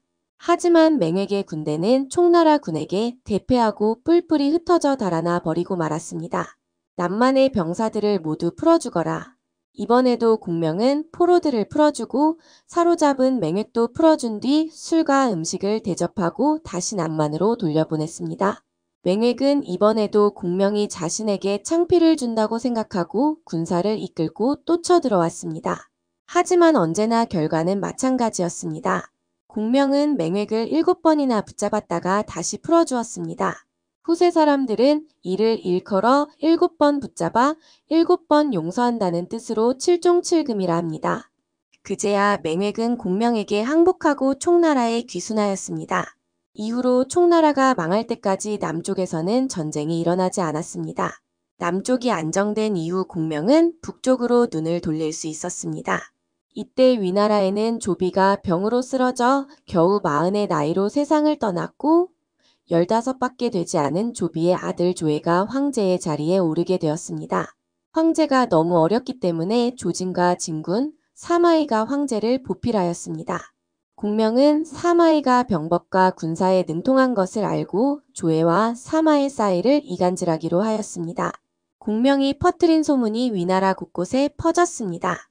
사마이가 군대를 키워 지금의 황제를 몰아내고 조조의 셋째 아들인 조식을 황제로 앉히려고 한다는 내용이었습니다. 이를 들은 조회는 몹시 화를 내며 사마이의 관직을 박탈하고 시골로 보내버렸습니다. 위나라에서 가장 위협적인 사마이를 제거한 공명은 지금이 기회라고 생각하고 유선에게 위나라를 정벌하겠다는 출사표를 올렸습니다. 유비가 죽은 이후 정말 빈틈없이 준비한 총나라의 병사들은 거침없이 위나라의 성들을 점령해 나갔습니다. 이 과정에서 위나라의 장수인 강유를 귀순시켰습니다. 이 강유는 이후 총나라의 최후의 장수로 성장하게 됩니다. 위나라 조정은 연희는 패전 소식에 어쩔 수 없이 사마이를 다시 불러들였습니다. 이에 사마이는 장압을 선봉으로 하여 20만 대군을 이끌고 초계의 군대를 맞이하러 출병하였습니다. 지도를 보며 전세를 파악하던 사마이는 가정 땅을 가리키며 말했습니다. 이곳이 한중의 숨통이다. 이곳을 차지하면 초계 수송로를 차단하게 되어 적은 다시 한중으로 돌아갈 수밖에 없다. 공명도 이미 병법에 밝은 사마이라면 가정 땅을 공격해 올 것이라고 예상하고 있었습니다. 사마이라면 우리에게 가정이 얼마나 중요한지 알아차렸을 것이오. 누가 나서서 가정을 지키겠소? 이때 장수 마속이 나섰습니다. 승상 제가 가겠습니다. 저는 병법을 줄줄이 꿰고 있습니다. 제가 작전에 실패한다면 제 목숨을 내놓겠습니다. 공명은 마속을 신임하고 있지 않아 쉽게 결정을 내리지 못하고 재차 여러 번 물었지만 목숨까지 걸며 자신감을 보이는 마속에게 가정을 맡길 수밖에 없었습니다. 대신 신중한 장수 왕평에게 마속을 돕도록 하고 여러 번 작전을 일러주었습니다. 꼭 명심하시오. 가정만을 지켜야 합니다. 어떤 일이 있어도 장안을 쳐서는 안 됩니다. 명심하고 또 명심하십시오. 이후 고상, 위원 등에게 가정의 주변에서 마속이 위험에 처했을 때 도와줄 수 있는 병력을 맡겼습니다. 게다가 이제 70살이 된 조은도 나서서 자신도 전투에 참여할 수 있게 해달라고 부탁하여 매복군을 맡았습니다. 이렇게 가정을 지키고 빼앗기 위한 준비를 모두 마쳤습니다. 가정에 도착한 마속은 주변을 둘러보더니 산 위에 진영을 세우라고 명했습니다. 이를 들은 왕평이 곧장 반대했습니다. 마속님, 승상께서는 위나라 군대가 진격할 수 없도록 가정의 길을 전부 지키라고 말씀하셨습니다. 만약 산 위에 진을 친다면 적에게 포위당해 고립될 수 있습니다. 그러나 마속은 왕평의 말을 듣지 않았습니다. 적이 포위하러 온다면 산 위에서 더 잘 볼 수 있지 않나요? 이런 곳에서는 적의 동태를 먼저 살필 수 있는 산 위에 진을 치는 게 병법의 맞소. 왕평은 어쩔 수 없이 자신의 군대만 산 아래에 주둔하여 진을 치고 진의 배치도를 그려 공명에게 보냈습니다. 이때 사마이의 군대도 가정 근처에 도착했습니다. 염탐꾼을 보내 쪽의 진영을 살핀 사마이는 기쁨을 감출 수 없었습니다. 하늘이 나를 돕는구나. 사마이는 즉시 장압에게 산 밑에 있는 왕평의 군대를 쳐서 마속을 지원하지 못하게 할 것을 명했습니다. 그리고 산에서 가장 중요한 곳인 물길을 끊도록 했습니다. 그리고는 본진을 이끌고 산을 둘러싸기 시작했습니다. 산 위에 주둔한 마속의 군대는 위나라의 병사들이 산을 둘러싸는 것을 보고 산 아래로 신나게 달려 전투를 했습니다. 첫 전투는 마속군의 승리였습니다. 산 아래로 향하는 군대는 엄청난 속도로 위나라 군대를 휘저었죠. 하지만 승리 이후 산 위로 복귀하는 마속의 군대를 위나라 군사들이 쫓아 다시 공격했습니다. 마속은 내려가는 것은 쉽지만 올라가는 것은 어렵다는 이치를 잊고 있었습니다. 이후 산 위에 고립되어 물까지 떨어지자 마속의 군대는 순식간에 사기가 떨어졌습니다. 밥 지을 물은커녕 마실 물도 없어지자 밤을 틈타 위나라 군대에 항복하는 병사들이 많아졌습니다. 사마이는 이때를 틈타 총공격을 시작했습니다. 돌아가는 상황을 살피던 고상과 위원의 군대가 마속을 도우러 왔지만 길목마다 사마이가 배치해둔 군대에 막혀 고전할 수밖에 없었습니다. 결국 지친 총나라의 군사들은 위나라 군사들의 칼에 죽거나 항복하고 말았습니다. 50 검은고로 사마이를 막는 공명. 공명은 마속의 배치도를 보고 화가 치밀어 올라 소리쳤습니다. 마속 내 이놈, 내가 그토록 일렀거늘 내 말을 듣지 않고 이렇게 진을 치다니. 공명은 서둘러 새롭게 진을 짜서 마속에게 보내려 했지만 가정이 사마이에 의해 점령당했다는 소식이 전해졌습니다. 아, 대세는 기울었구나. 공명은 급히 남아있는 장수들을 불러 퇴각할 준비를 하였습니다. 관응, 장포, 너희들은 기마병 3천을 데리고 무공산의 길목을 지켜라. 적이 오면 공격하지 말고 북을 치고 소리만 질러라.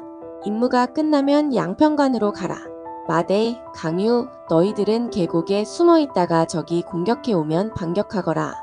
그리고 양평관으로 퇴각하라. 모든 준비를 마친 후 공명은 주변 사람들에게 힘없이 말했습니다. 아무래도 촉으로 돌아가야 할 것 같습니다. 공명이 이렇게 퇴각을 준비하고 있을 때 병사 하나가 뛰어들어오며 말했습니다. 사마이의 대군이 이곳 서성을 향해 몰려오고 있습니다. 이것은 공명도 예상치 못한 일이었습니다. 사마이가 너무 신속하게 진군하였기에 예상했던 속도보다 더 빨리 이곳에 당도하였습니다. 그러는 바람에 대부분의 장수와 병사들은 이미 임무를 수행하러 나가 공명이 있는 성에는 전투를 할 수 있는 병사들이 남아있지 않았습니다.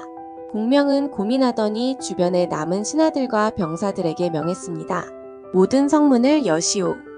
그리고 나이 많고 기운 없는 병사들 20을 줄여서 성문 앞에서 길을 쓸게 하시오. 그 말을 듣고 있던 사람들은 이해할 수 없다는 듯이 서로를 바라보았습니다. 너는 가서 검은고를 가져오너라. 이후 공명은 성루의 가장 높은 곳에 앉아서 검은고를 타기 시작했습니다. 이윽고 위나라 선봉부대가 당도했습니다. 제일 앞서 도착한 병사들은 어찌된 영문인지 몰라 아무것도 하지 못한 채 사마이가 올 때까지 기다릴 수밖에 없었죠. 뭐라고? 성루에서 검은고를 타는 사람이 있단 말이냐? 아니, 저기 있는 사람은 제갈량이 아니냐? 그때까지도 공명은 성루 위에서 가벼운 웃음을 지으며 검은고를 타고 있었습니다. 사마이는 눈앞에 펼쳐진 광경을 보고 한동안 멍하니 있을 수밖에 없었습니다. 그러나 갑자기 뭔가를 깨달은 듯 전부대에게 퇴각 명령을 내렸습니다. 퇴각하라, 어서 퇴각하라. 갑작스런 퇴각 명령에 부하들이 물었습니다. 성안이 텅텅 비어 보이던데 왜 퇴각하시는 겁니까? 제갈량은 매사에 매우 신중한 사람이다. 그대로 성에 들어갔다면 그의 계략에 말려들었을 것이다. 사마이는 대책 없이 성으로 들어갔다가 매복한 적들에게 둘러싸이는 위험보다는 퇴각하는 것이 낫다고 생각한 것이죠. 이렇게 공명은 피 한 방울 흘리지 않고 위나라의 15만 대군을 돌려세웠습니다. 돌아가는 적을 보고 의아해하는 것은 성 안의 신하들도 마찬가지였습니다. 신하들이 공명에게 물었습니다. 사마이의 군대는 왜 물러나는 것이지요? 공명이 웃으며 답했지요. 사마이는 내 성격이 매우 신중하여 절대로 위험을 무릅쓰지 않는다는 것을 잘 알고 있소. 그렇기 때문에 이 상황이 계략이라 생각하여 돌아간 것이오. 하지만 중간에 다시 군사를 돌려 성을 공격할 수도 있지 않습니까? 사마이는 돌아가는 길에 우리가 매복시켜둔 군대를 만날 수밖에 없소. 그러면 분명 성에도 남은 병력이 있다고 생각해 돌아올 생각을 하지 않을 것이오. 과연 공명의 예상대로 퇴각하던 사마이는 관응과 장포의 군대를 만나 도망쳤고 계곡에서는 마대와 강유의 군대의 공격에 더 큰 함정에 빠지지 않도록 재빨리 도망쳤죠. 사마이는 시간이 한참 지난 다음 모든 총나라 군대가 철수하고 나서야 자신이 속은 것을 깨달았습니다. 한편 무사히 한중으로 퇴각한 공명은 괴로운 마음을 감출 수 없었습니다. 출사표까지 내어가며 북방 정벌에 나섰지만 처음 기세 좋은 승리가 무색하게 가정에서의 한 번의 전투로 모든 것이 수포로 돌아갔기 때문이었습니다. 50일 두 번째 출사표. 공명은 자신이 아끼던 마속이 자만에 빠져 제멋대로 군사를 움직여 계획을 물거품으로 만들 줄은 몰랐습니다. 공명은 가슴이 아팠지만 군기를 바로 잡기 위해 마속을 참수형에 처했습니다. 이를 후세 사람들은 읍참마속이라고 일컫습니다. 사사로운 감정을 버리고 엄정이법을 지켜 기강을 바로 세우는 일에 비유되는 말입니다. 이후 공명은 자신의 직책을 승상에서 우장군으로 낮추고 한중에 머물며 오로지 군사를 훈련시키고 군량을 모으며 이후를 준비했습니다. 그러던 가운데 오나라가 위나라 군대를 크게 물리쳤다는 소식을 들었습니다. 공명은 이 기회를 타 다시 중원을 공략해야겠다고 생각했습니다. 이를 의논하기 위해 많은 장수를 불러 회의를 하고 있는데 갑자기 큰 바람이 불어와 정원에 있던 소나무가 뚝 부러졌습니다. 오래된 나무가 부러지는 것은 좋지 않은 징조입니다. 설마. 그때 마침 한 병사가 뛰어들어오며 슬픈 소식을 전했습니다. 어젯밤 조은이 세상을 떠났다는 소식이었습니다. 자룡이 세상을 떠나다니. 촉이 큰 장수를 잃었어. 내 팔이 떨어져 나간 듯 마음이 아프구나. 조은의 죽음을 전해 들은 촉 황제 유선도 목 놓아 울었습니다. 만약 자룡이 내 생명을 구해주지 않았다면 짐은 이미 이 세상 사람이 아니었을 것이다. 이렇게 유비, 관우, 장비에 이어 조은까지도 삼국지 이야기에 큰 획을 긋고 퇴장하게 되었습니다. 이후 공명은 계획한 대로 위나라를 공격하려 했습니다. 하지만 유선이 연이은 전쟁을 반대했죠. 이에 공명은 밤새워 출사표를 써서 유선에게 전했습니다. 출사표에는 지금 총나라가 처한 상황과 반드시 출병해야 하는 이유가 적혀 있었습니다. 이를 본 유선은 마음을 움직여 출병을 허락했습니다. 공명은 위연에게 선봉을 맡겨 진창을 공격하게 했습니다. 하지만 사마이가 미리 대비해둔 턱에 진창에 함락이 쉽지 않았습니다. 학소라는 걸출한 장수가 위연의 공격을 잘 막아냈죠. 이에 공명은 발길을 돌려 기산을 먼저 정복했습니다. 이 과정에서 진창을 지키던 학소가 병에 걸렸고 그 틈을 타 진창도 손에 넣을 수 있었죠. 총나라 군대는 싸우는 족족 위나라 군대를 무찔렀습니다. 하지만 문제가 있었습니다. 항상 군량이 부족했습니다. 위나라는 공명의 군대가 군량이 부족하다는 것을 알고 성에서 농성하며 싸워주지 않았습니다. 결국 공명은 여러 번 전투를 치르다가도 군량이 부족해 한중으로 돌아가는 일을 반복했습니다. 공명은 그 후로도 여러 번 기산으로 출병해 사마이의 군대를 크게 무찔렀고 위나라의 명장인 장압까지 처치하는 데 성공했습니다. 하지만 군량 수송 문제로 다시 한중으로 돌아갈 수밖에 없었습니다. 이에 공명은 둔전제라는 것을 만들었습니다. 점령한 곳의 백성들과 함께 황무지를 개간한 뒤 그 땅에서 나는 곡식의 3알은 군대가 가지고 나머지는 백성들이 가지게 하여 군량의 부담을 덜었습니다. 백성들도 농사지을 땅이 늘어나 서로에게 도움이 되는 정책이었습니다. 게다가 산에서도 군량을 옮기기 유리한 모구와 유마라는 수레를 만들어 군사들이 물자를 수송하는 것을 도왔습니다. 이렇게 모든 준비를 마친 공명은 6번째 기산 정벌에 나섰습니다. 사마이도 40만 대군을 이끌고 위수 연안에서 공명을 맞이했습니다. 서로 대치하고 있던 중 갑자기 위나라의 장수 하나가 투항해 왔습니다. 저는 위나라 장수 정문입니다. 사마이가 사사로운 마음으로 군사를 부리는 것을 참을 수 없어 승상께 항복하러 왔습니다. 공명은 얼굴에 미소를 머금은 채 아무 말도 하지 않고 있었습니다. 그때 한 병사가 달려와 진영 앞에 위나라 장수가 찾아와 반역자 정문과 싸우기를 청한다고 전했습니다.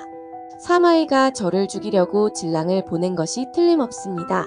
제가 그를 죽여 저의 진심을 보여드리겠습니다. 정문은 말을 마치자마자 진영 앞으로 달려나가 진랑과 싸웠습니다. 진랑은 세압을 버티지 못하고 정문의 칼에 맞아 쓰러졌습니다. 이것을 본 공명이 굳은 얼굴로 크게 소리쳤습니다. 여봐라. 당장 이 첩자를 끌어내 목을 베어라. 나는 이미 진랑을 알고 있다. 그는 진랑과 닮았을 뿐 진랑이 아니다. 어째서 나를 속이려는 것이냐? 만약 사실대로 말한다면 목숨만은 살려줄 수도 있다. 이에 정문은 공명에게 사실을 고하고 공명이 시키는 대로 할 것이라고 맹세했죠. 정문은 공명이 시키는 대로 사마이에게 편지를 썼습니다.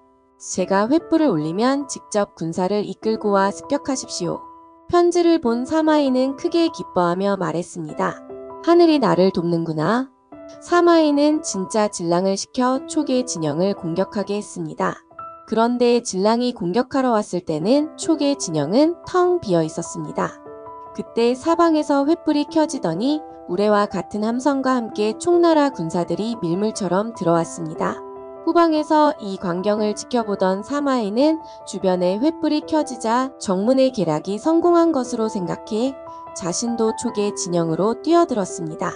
그때 위영과 강유의 군대가 사마이의 병사들을 둘러싸고 공격했습니다. 결국 이 전투로 위나라의 군대는 크게 패해 많은 병사들이 목숨을 잃었습니다. 간신히 목숨만 건진 사마이는 패잔병들을 이끌고 위나라 진영으로 돌아갈 수밖에 없었습니다. 52. 호로곡 전투. 사마이는 전투에서 패한 뒤 자신의 진영에서 한 발자국도 나가지 않았습니다. 이대로 버티면 촉의 군대는 군량이 부족해서 지난번처럼 다시 한중으로 돌아갈 것이라고 생각했기 때문이었지요. 하지만 제갈량은 둔전을 만들어 식량을 생산하고 모구와 유마라는 수레를 만들어 산길에서도 군량을 빠르게 수송할 수 있게 하였습니다. 이것을 알게 된 사마이는 안절부절했습니다. 총나라 군의 수송부대를 습격하여 모구와 유마를 빼앗고 솜씨 좋은 목공들에게 똑같이 만들게 시켰습니다. 전쟁이 길어질수록 보급과 수송이 큰 역할을 차지하기 때문이었죠. 공명은 이 소식을 듣고 한 가지 계책을 내어 왕평에게 전달했습니다. 위나라의 수송부대를 습격해 모구와 유마를 빼앗으시오. 그 다음 이것을 지키러 온 군대들이 있다면 다시 수레를 버리고 도망치면 됩니다. 단 도망치면서 모구와 유마의 입속에 손을 넣어 혀를 돌려놓으시오. 왕평은 공명이 시킨 대로 위나라의 수송부대를 습격해 모구와 유마를 빼앗고는 수레를 조작해두고 퇴각했어요. 뒤이어 왕평의 군대를 요격하러 나온 위나라 장수 곽회가 버려진 모구와 유마를 회수하여 자신의 진영으로 돌아가려 했지만 수레가 마음대로 움직이지 않았죠. 모구와 유마의 입속에 수레의 바퀴를 움직이지 않게 잠그는 장치가 설치되어 있었던 겁니다.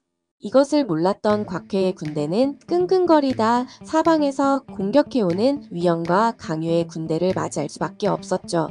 수레를 버리고 도망치는 곽회의 병사들 앞에 귀신의 머리를 하고 짐승의 몸을 한 형형색색의 괴물들이 나타났습니다. 그들은 마치 모구와 유마를 호위하는 듯 위나라 병사들을 위협하였죠. 사실 이것은 공명이 부하들을 시켜 꾸며놓은 것이었습니다. 이후 살아남은 위나라 병사들 사이에서는 이상한 소문이 돌았습니다. 공명이 귀신을 부린다. 총나라의 수레는 귀신이 보호하고 있어서 아무나 움직일 수 없다. 이런 소문이 돌고 나서는 위나라 병사들은 제갈량의 귀신에 놀라 싸울 마음이 사라졌습니다. 멀리서 총나라 병사들을 만나면 싸워보지도 않고 도망치기 바빴습니다. 이때 위나라 황제의 편지가 사마이에게 도착했습니다. 오나라의 군대가 쳐들어왔으니 공명과 싸우지 말고 성을 굳게 지키고 있으라는 내용이었죠. 사마이는 안도했습니다. 사기가 높지 않은 지금의 상태에서 공명의 군사들과 싸우는 것은 무리가 있었기 때문이었죠. 이후 사마이는 성문을 굳게 잠그고 어떤 도발에도 응하지 않고 성을 지켰습니다. 공명은 사마이가 진영에서 나오지 않자 마대를 시켜 지금 있는 기산을 떠나 호로곡에 방어할 수 있는 진지를 구축하라고 했습니다. 그리고 장수 고상에게 매일 군사 수십 명을 데리고 모구와 유마를 이용해 군량을 운반시켰습니다. 만약 위나라 군대에게 수레를 빼앗기더라도 그냥 가져가게 둘 것을 명했지요. 다른 병사들에게도 둔전으로 이동해 농사를 짓게 시킨 뒤 제갈량도 호로곡으로 이동해 군사를 주둔시켰습니다. 총나라 군대의 움직임을 수상하게 여긴 사마이는 정찰병을 보내 촉의 근황을 확인하였습니다. 승상께서는 이미 진영을 호로곡으로 옮겼습니다. 그래서 저희는 명을 받고 군량을 호로곡으로 옮기고 있는 중이었습니다. 사로잡은 여러 명의 병사들에게 같은 이야기가 나오는 것을 확인한 사마이는 지금이 기산을 칠 기회라고 생각했습니다. 사마이는 다음날 군사들을 이끌고 기산을 공격하러 출발했습니다. 하지만 사마이의 머릿속에 사로잡은 병사들이 하던 말들이 떠올랐습니다. 분명 호로곡으로 군량을 모두 옮겼다고 했다. 제갈량도 호로곡으로 갔을 테지.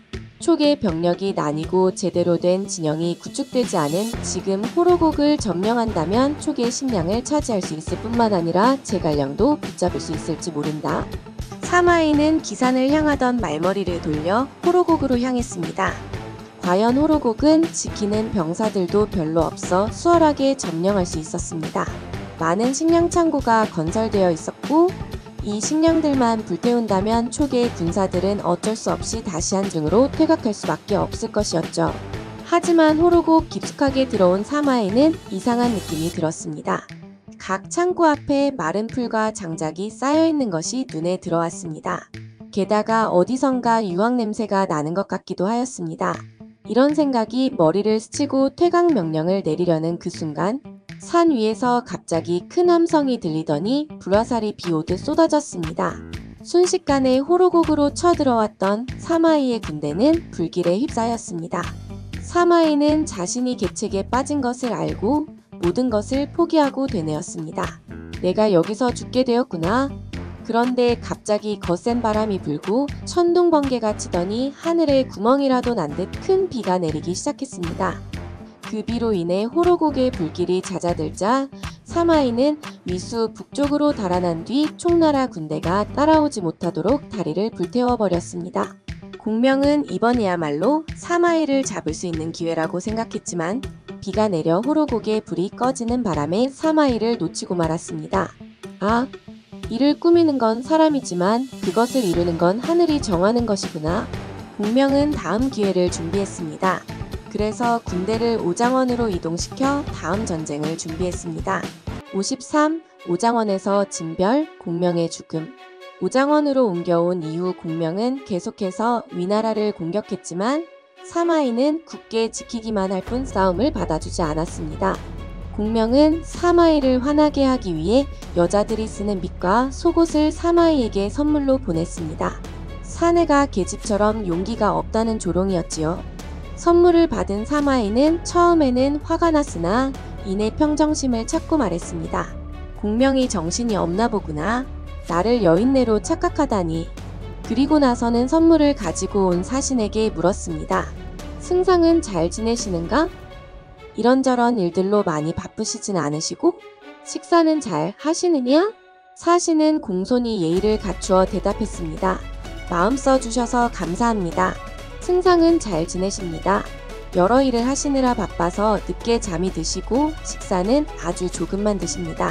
사신과 이야기를 마친 사마이는 신하들에게 말했습니다. 공명은 큰일, 작은 일 가리지 않고 모두 자기 혼자 처리하고 있구나. 자지도 먹지도 않고 그리하고 있으니 몸이 온전하겠느냐? 얼마 가지 않아 병이나 쓰러질 것이다. 안타깝게도 사마이의 예상은 들어맞았습니다. 공명의 몸이 나날이 쇠약해지고 있었습니다. 주변의 신하들은 모두 공명의 건강을 염려했습니다. 나는 괜찮으니 안심하시오. 하지만 쉬지도 않고 밤낮 없이 일하는 공명의 건강은 쉬이 나아지지 않았습니다. 그러던 어느 날 비위라는 신하가 달려와 오나라의 소식을 전했습니다.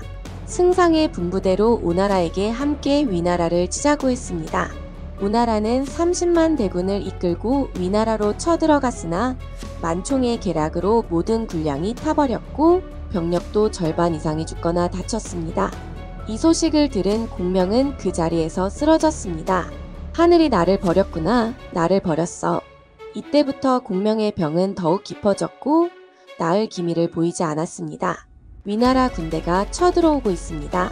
군사가 달려와 보고하는 소리에 공명이 말했습니다. 내가 병이 난 것을 알고 사마이가 보낸 것이다. 위원 장군은 어서 나가 적을 막으시오. 반드시 막아내셔야 하오. 한편 사마이는 하우페에게 군사를 주고 촉을 공격하게 하였습니다. 만약 촉의 군대가 두려워하면 이는 공명의 병이 매우 깊다는 뜻이다. 그렇다면 조금도 망설이지 말고 촉의 군대를 쳐부수어라. 하지만 촉의 군대가 용맹하게 싸운다면 곧바로 군사를 돌려달아 놔야 한다.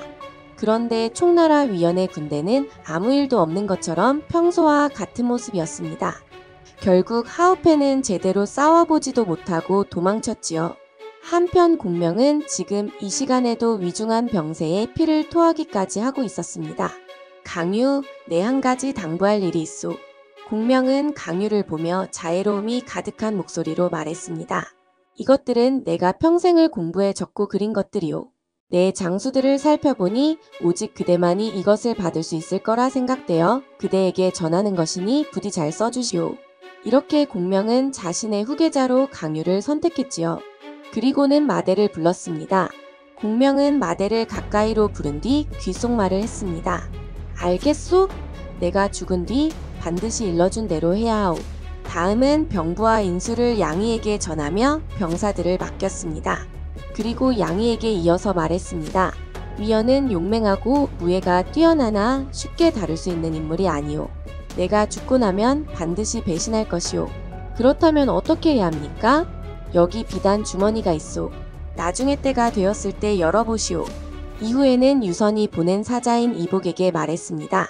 내가 죽은 뒤에도 지금의 법에 따라 모든 일을 처리하시오. 함부로 고치거나 없애서는 안 돼오. 마대, 왕평, 요하, 장애 등은 모두 나와 오랫동안 전쟁터를 누빈 장수들이니 중임을 맡겨도 된다오. 특히 강유는 지혜와 용맹을 두루 갖추었으니 촉을 위해 위나라를 충분히 막아낼 것이오. 공명은 한 사람 한 사람에게 자신이 죽고 난 뒤 어떻게 해야 할지 당부를 남겼습니다. 그리고 즉시 나를 닮은 목상을 만들게 하시오. 만약 사마이가 쫓아오거든 내 목상을 수레에 싣고 적진 앞으로 밀고 가게 하시오. 공명은 모든 말을 마친 뒤 더 이상 버티지 못하고 쓰러졌습니다. 이후 병상에서 승상의 자리는 장왕과 비위에게 차례로 맡게 하라는 말까지 남기고 공명이 세상을 떠났습니다. 평생 주군에게 충성을 바치고 나라를 제 목숨보다 아꼈던 공명이 세상을 떠나고 말았습니다. 54. 죽은 공명이 산 사마이를 무찌르다. 강유와 양희는 공명의 유언대로 곧바로 군사를 물리기로 하였습니다. 그리고 위원에게는 군대의 후방을 맡기기로 하였지요. 이 소식을 위원에게 전하기 위하여 비위가 그를 찾아갔습니다. 군사를 물린다고? 승상께서 돌아가셨으나 아직 내가 있지 않소. 나는 군사를 이끌고 사마이를 쳐서 기어코 중원을 되찾겠소. 위원은 후퇴하지 않고 싸우겠다고 하였습니다. 지난번 승상께서 내 계획에 따르기만 했어도 장안은 벌써 우리 손에 있었을 것이오. 그런데 지금 나보고 한낱 약해 빠진 문간의 뒤를 호위하란 말이오? 어림도 없는 소리. 비위는 호통치는 위원의 말에 대적하지 않고 맞추어 주었습니다. 장군의 말씀이 옳습니다. 양희는 문관이라 군사를 다루는데 서툴 겁니다. 그러니 제가 가서 양희를 설득해 보도록 하지요. 비위는 위원의 편을 드는 척하며 빠져나와 양희에게 위원의 말을 그대로 전했습니다. 과연 승상의 말씀이 조금도 틀리지 않았습니다. 그렇다면 모두 계획대로 움직이시지요. 강유 장군, 그대가 후방을 맡아주시오. 이어서 마대를 불러 말했습니다. 장군은 돌아가셔서 군대를 철수시키시오. 혹시 위원 장군이 끝까지 따르지 않는다면 장군의 군대만이라도 이끌고 철수하시오. 이렇게 명을 받은 마대는 위원을 찾아가 말했습니다. 장군, 큰일 났습니다. 양희가 군사를 데리고 돌아가 버렸습니다. 위원은 이를 바득바득 갈며 말했습니다. 네 이놈 양희, 내가 감히 나에게 대적하려 들다니. 위원은 서둘러 병사들을 시켜 성도로 가는 길목을 막으라 했습니다. 마대 장군, 그대는 어쩌겠소? 나를 따르겠소? 이에 마대는 조금도 망설이지 않고 말했습니다. 저도 양희와는 맞지 않습니다. 기꺼이 장군을 따르겠습니다. 이후 그들은 군대를 이끌고 양희를 뒤쫓았습니다. 한편 사마이는 오장원을 가득 메우고 있던 병사들이 철수한다는 소식을 듣고 이는 필시 공명이 죽은 것이라 생각했습니다. 이것은 다시 오지 않을 좋은 기회다. 어서 뒤를 쫓아라. 사마이는 서둘러 군사를 출진시켜 후퇴하는 촉의 군대를 무찌르고자 했습니다. 사마의 일행이 총나라 군대를 따라잡으려던 그 순간 갑자기 커다란 소리가 울리더니 총나라 군대들이 돌아서서 싸울 준비를 했습니다. 그리고 어디서 울리는지 모를 북소리가 둥둥둥 들려왔습니다. 사마이는 놀라서 말을 급히 세웠습니다. 그때 숲 사이로 한승상 무양우 제갈량이라는 글자가 쓰인 깃발이 나부꼈습니다. 그리고는 수많은 장수들의 호위를 받는 사륜거 한 대가 나타났습니다. 그 위에는 하얀색 도포를 입고 머리에는 윤건을 쓴 채 기푸채를 뜬 사람이 앉아 있었습니다. 사마이의 눈에는 틀림없는 공명이었습니다. 공명의 술수에 또 걸려들었구나. 네 이놈 사마이, 또 우리 승상의 계략에 말려들었구나. 어디 이번에도 달아나 보거라. 강유가 뛰어나와 군사들을 이끌며 사마이의 군대를 쫓기 시작했습니다. 사마이는 함정에 빠진 것을 직감하고 전군을 후퇴시켰습니다. 정신없이 달리다 보니 군대의 대형은 흐트러졌고 뒤쫓아오는 촉의 병사들에게 많은 위나라 병사들이 죽게 되었습니다. 사마이는 50리나 뒤를 돌아보지 않고 달리고 나서야 겨우 멈출 수 있었습니다. 그리고는 머리를 매만지며 말했습니다. 네, 내가 아직 살아있구나. 이후 겨우 전열을 정비하고 나서야 어떻게 된 일인지 알 수 있었습니다. 촉의 군대는 공명이 죽고 퇴각 중이었으며 수레에 타고 있던 것은 가짜 공명이었다는 것이죠. 공명은 참으로 천하에 견줄 사람이 없는 위대한 인물이구나. 촉이 물러난 마당에 사마이도 더 이상 오장원에 있을 필요가 없었습니다. 그래서 소수의 군대에게 요충지를 지키게 한 뒤 군사를 이끌고 돌아갔습니다. 사마이의 추격을 따돌리고 공명의 시신을 성도로 모시고 있던 양의 일행 앞에 위원이 나타났습니다. 큰일이구나. 위원이 이렇게 빨리 움직일 줄은 몰랐거늘. 위원 혼자라도 어려운데 마대까지 있으니 이 일을 어쩌면 좋단 말이오. 이때 양이는 공명이 죽기 전에 준 비단 주머니를 생각해냈습니다. 승상께서 위급할 때 이것을 열어보라고 하셨소. 양이가 열어본 비단 주머니에는 작은 편지지가 들어있었습니다. 양측이 맞붙어 싸우기 직전에 열어보시오. 편지에는 이런 말이 적혀 있었지요. 양이는 편지를 뜯어 읽어보더니 위원 앞으로 다가가 말했습니다. 승상께서는 내가 반역할 것을 진작에 알고 나에게 비책을 알려주셨다. 네가 누가 감히 나를 죽이겠느냐? 하고 3번 외칠 담력이 있다면 내 너에게 한중을 바치겠다. 양이의 말을 들은 위원은 껄껄 웃으며 말했어요. 공명이 살아있다면 두려웠겠지만 지금은 아무것도 두렵지 않구나. 3번이 아니라 3만 번이라도 외쳐주지. 잘 들어라. 누가 감히 나를 죽이겠느냐? 그때였습니다. 위원 뒤에서 누군가가 큰 소리로 외쳤습니다. 내가 너를 죽이겠다. 이어서 빛이 번쩍이는가 싶더니 위원이 뒤를 돌아보기도 전에 그의 목이 말 아래로 떨어졌습니다. 마대였습니다. 사실 공명은 이미 이런 날이 올 줄 알고 마대에게 위원의 곁을 지키고 있으라고 분부했던 것입니다. 그리고 양이에게 비단 주머니를 주어 위원을 해치울 시기를 알려준 것이었습니다. 이후 공명의 시신은 유장이 있는 성도로 무사히 도착하였습니다. 승상께서는 돌아가시기 전 정군산에 장사를 지내되 아무런 재물도 올리지 말라 하셨습니다. 유장은 공명의 말에 따라 정군산에 공명을 묻고 사당을 지어 매 계절마다 제사를 지내게 하였습니다. 55. 사마씨의 세상. 공명이 병으로 세상을 떠난 뒤부터 위촉 후 세나라는 잠시 전쟁을 멈추고 조용한 나날을 보내고 있었습니다. 이런 평화로운 분위기는 특히 위나라의 조정에 기강을 좀 먹었습니다.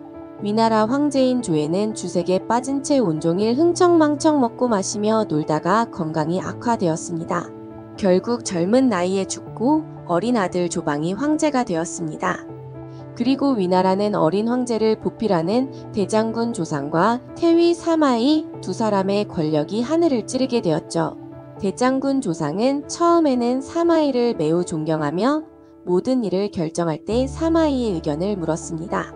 하지만 곧 병권을 가지고 있는 사마이를 견제하고 조정을 장악하고 싶어 하였죠.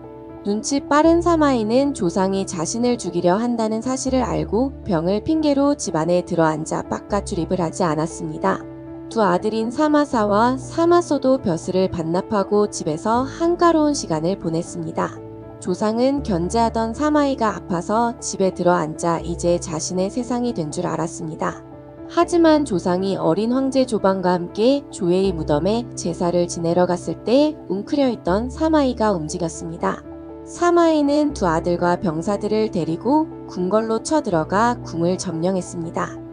그리고 모든 성문을 닫고 조상의 죄를 묻는 표문을 사방에 붙이고 조상을 압박했습니다. 제사를 지내던 조상에게도 이 소식이 전해졌습니다. 하룻밤을 고민하던 조상은 항복하기로 결심했습니다. 항복을 하게 되면 궁에 잡혀있던 가족들의 목숨은 구할 수 있을 거라 생각했던 거지요. 하지만 사마이는 조상과 그의 형제들을 집안에 가두고 굶어 죽게 한 후 그의 삼족의 목을 베었습니다. 궁으로 돌아온 황제 조방은 사마이를 승상으로 삼았습니다. 그리고 그의 아들 사마사와 사마소에게도 벼슬을 내렸죠.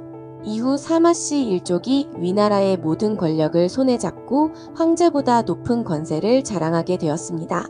하지만 사마에도 조방이 황제가 된 지 3년째 되던 해 병으로 죽고 말았습니다. 이제 위나라는 사마사와 사마소 두 형제가 마음대로 다스렸습니다. 황제 조방은 괴로웠습니다. 그것을 본 신하 이풍이 조방에게 천하의 영웅들을 모아 조정을 구하라는 비밀 조서를 쓰라고 권했습니다. 예전 헌제의 부탁을 받고 동승이 조조를 해치우려 했던 바로 그 방법이지요. 하지만 역사는 반복되는 것일까요? 황제의 혈서를 받고 성을 나서던 이풍은 사마사에게 발각되고 말았습니다. 결국 동승처럼 3대가 멸하는 화를 당하게 되었죠.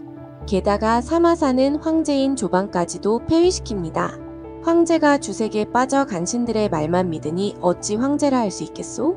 사마사는 조예를 폐위시키고 대신 허수아비인 조모를 그 자리에 앉힙니다.